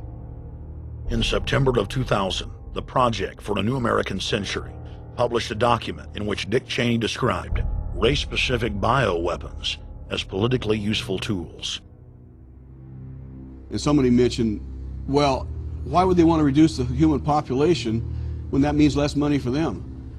Most people have no idea. They're not after money. They have all the money they need. They're after power. That's their aphrodisiac. The overlords of the New World Order are now aggressively pushing for a worldwide one-child policy. The Chinese one-child policy was phased in gradually. In the 60s, when it began, you only had to pay a tax penalty. Only later did they imprison you if you had more than one child. Now the exact same proposals to penalize couples who have more than one child are being made in the United States, England, and Europe. In the push to reduce global warming, children, according to some, are the new culprits.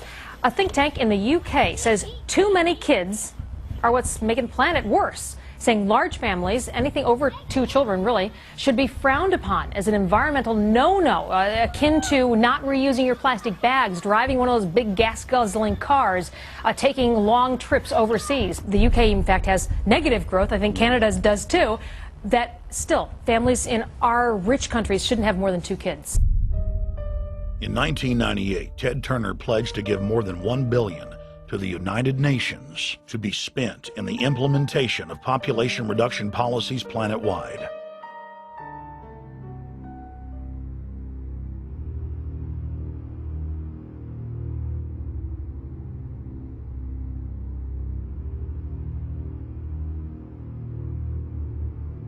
In 1999, the Bill and Melinda Gates Foundation gave $2.2 billion to Planned Parenthood, the United Nations Population Fund, and other population reduction groups. By 2007, the Gates had given more than $30 billion, almost exclusively to population control groups.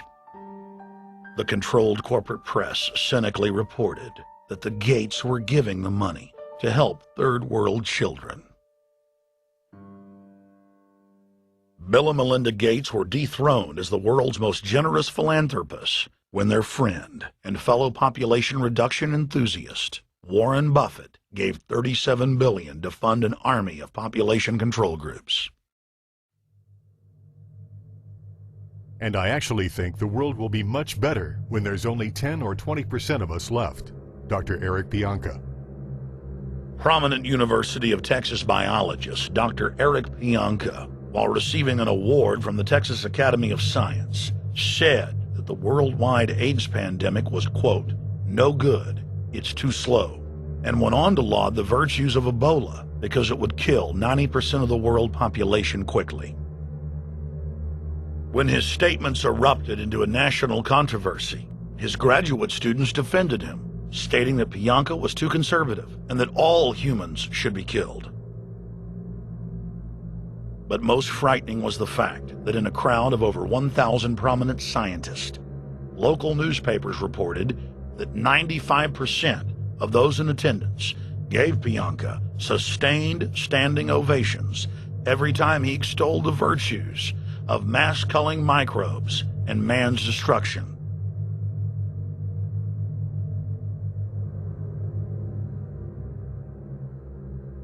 China was able to turn the corner and become the leading world superpower because they have a police state and they are able to force people to stop reproducing. Dr. Eric R. Pianka. The eugenics movement has now shaken off much of its Nazi baggage and is using people's legitimate concern about the environment as a cloak to conceal their real agenda. Everyone wants to breathe clean air and have good water. But the controllers of the environmental movement have done nothing but co-opt people's concerns and parlay it into support for global policies that further destabilize the third world and create untold misery. Phony environmental and conservation groups are now the biggest private landowners in the world.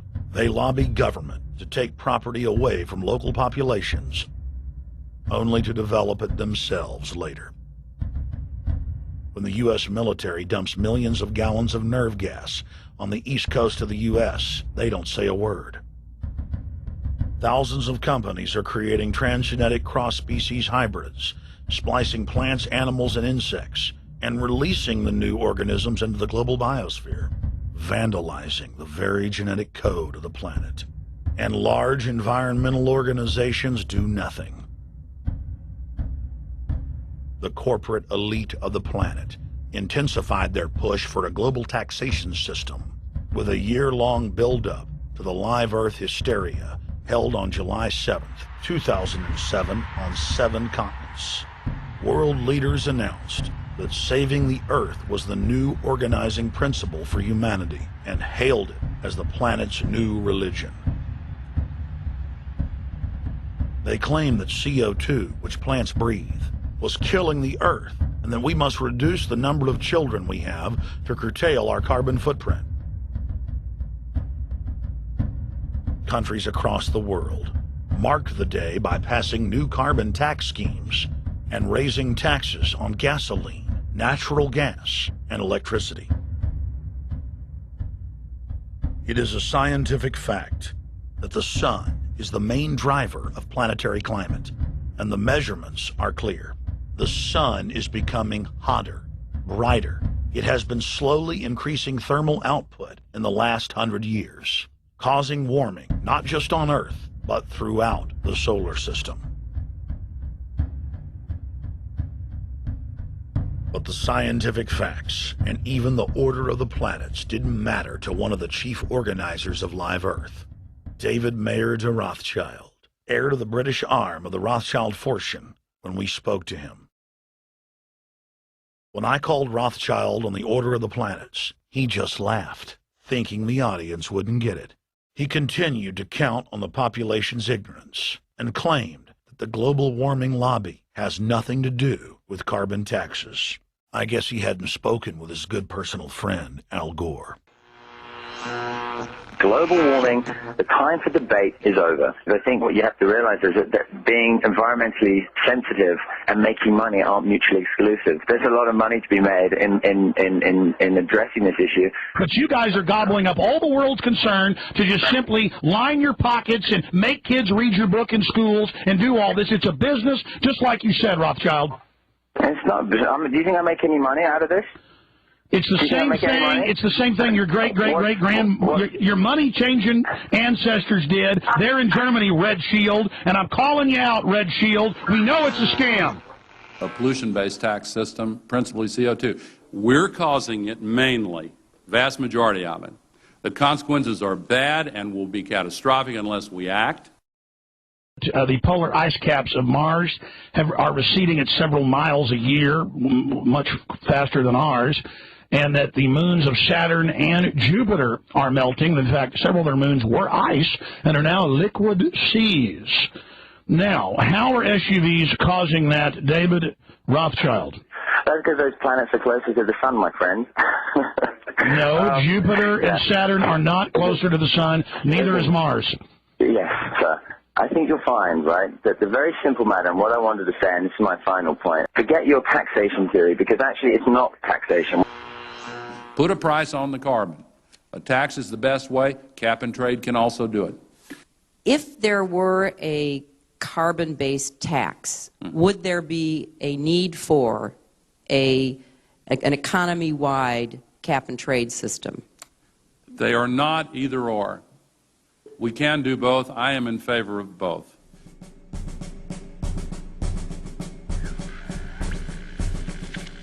The architects of the New World Order are in a race to complete the structure of world government so they can suppress the independent development of technologies that threaten their monopoly of power, while at the same time steering new developments in the direction the architects chart for humanity. The technocrats call their governing system the final revolution, because in the past, empires were enforced militarily. Now enforcement is primarily psychological and economic, and society itself is a construct of the elite who operate outside the controlled paradigm and control the civilization within, just as a child maintains the environment of a fish tank. We are like lab rats, living out our entire existence, never questioning the confines of the cage or the scientists who experiment on us. New World Order engineers have hijacked human destiny. Its controllers have closely studied human behavior for more than 100 years and are now steering us with expert control, using our primitive drives and desires as levers. They have developed their mind control systems to the point of being able to control the average unconscious person like a car.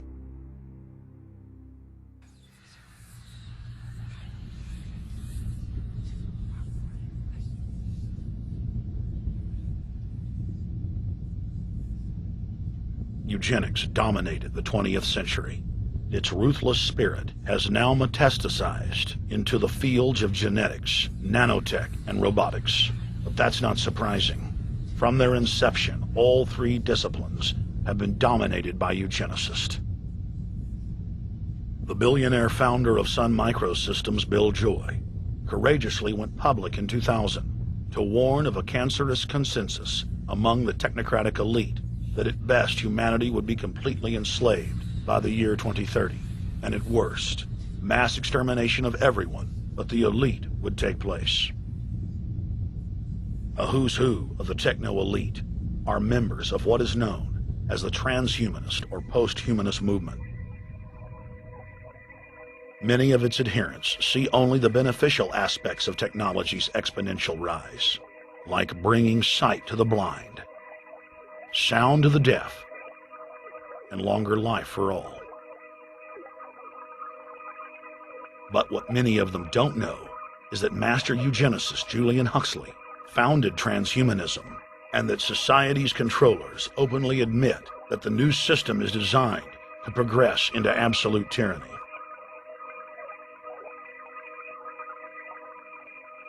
Leading transhumanist Ray Kurzweil boasts that technological advancements will allow those that can afford it to live forever, but admits that most won't be able to keep up with the new master race. The drive for world government is now all about who will control and have access to radical life extension systems.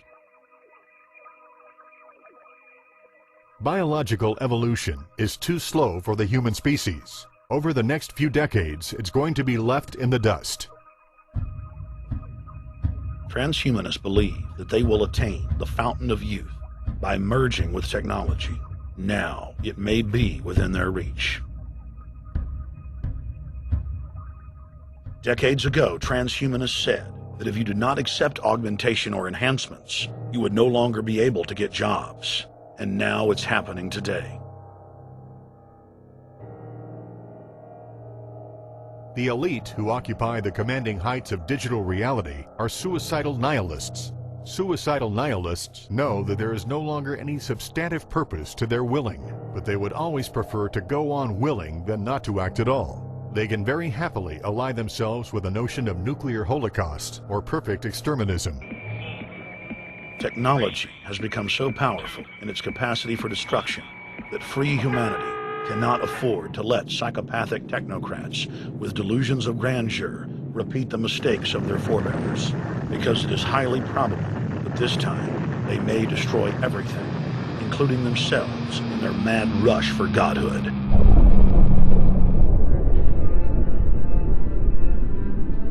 In this film, we have chronicled the Overlord's bloody orgy of experimentation, which already claimed the lives of more than 150 million people in the 20th century. And now, they are promising to deliver an invincible tyranny that will dwarf their past exploits. In the days of World War II, there were sovereign nations and armies to stand against Hitler's final solution. Once world government is in place, no one will be able to stop the New World Order's plans for global population reduction.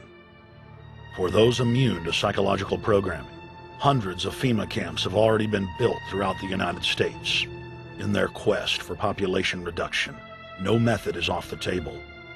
These dark builders intend to release a string of man-made bioweapons plagues, each one worse than the last, while at the same time expanding the police state to enforce an orderly extermination of the population, all in the name of fighting invisible terrorists.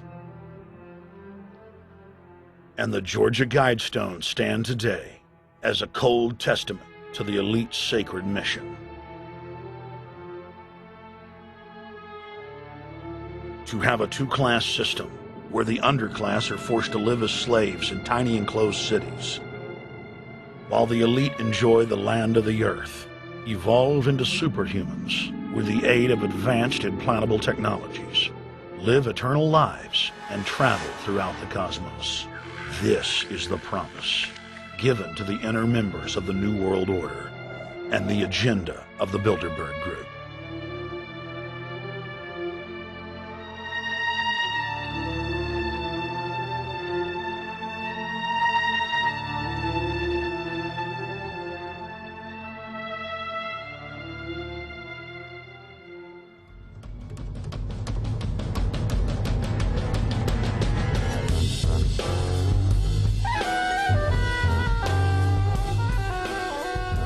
In 2007, Jim Tucker continued his 30-year quest to expose the globalist by traveling to Istanbul, Turkey, the site of Bilderberg, 2007.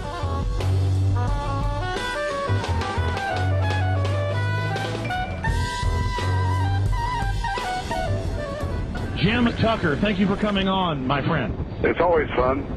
Jim, tell us what you saw today when you were out at the Ritz Hotel. We were at the Ritz-Carlton. It looked like a typical Bilderberg scenario. They had the armed guards all around the place. They had platoons of cops in formation waiting for disbursement. They also had cops all the way around the building, and they had all those high-tech things where every member can hear whatever's spoken in any language instantly translated into his own language so they can keep up with it.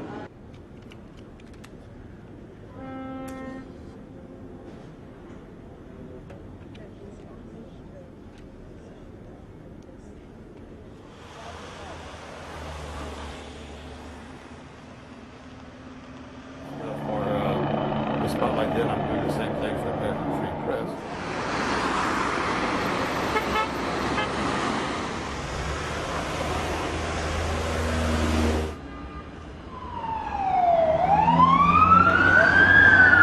Herhangi bir sorun çıkmıyor. Hey, is the hotel open? Çünkü İngilizce bilen var mı? Ben bilmediğim için. Let's just ask him directly.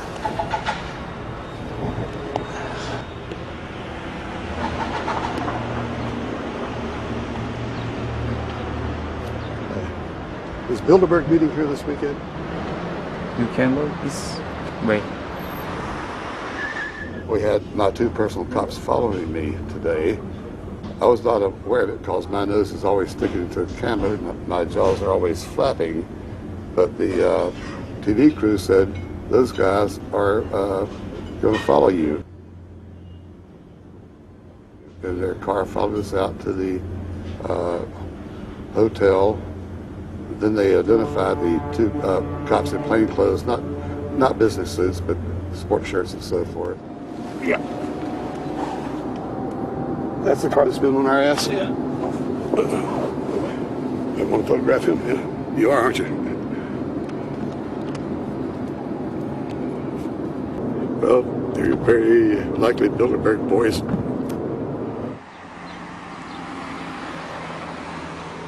John Elkin, owner of Fiat and a fellow Bilderberger, thought that they could take a stroll off the grounds without being noticed by the commoners. I was thinking about that.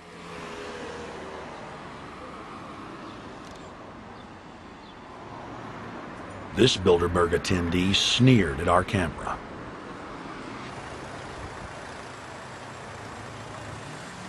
This carload of kingpins gave the media a murderous look and seemed shocked that they would dare point a camera in their direction.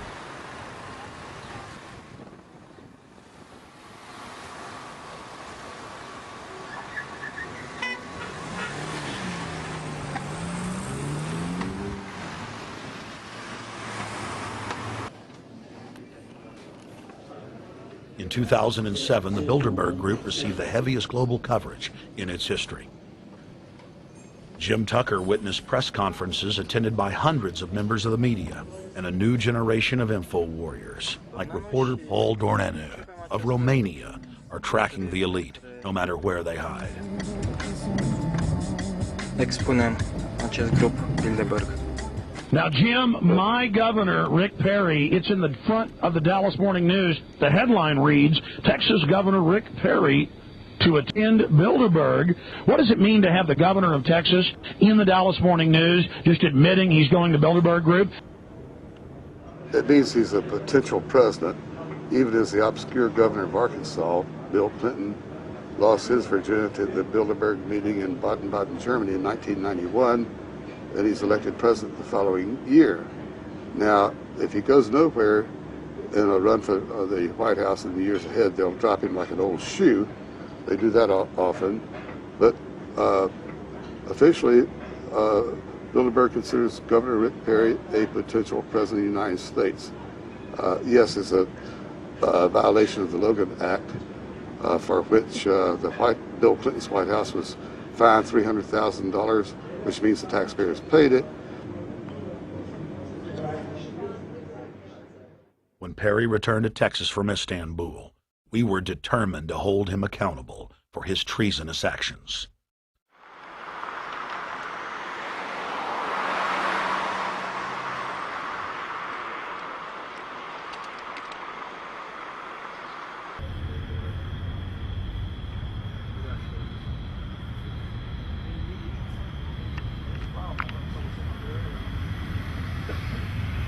We don't want our roads, our water, our power plants, our entire infrastructure turned over to the New World Order.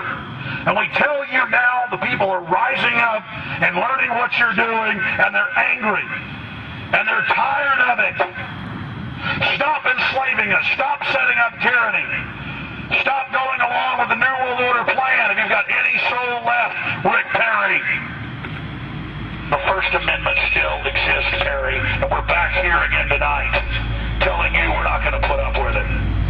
Long live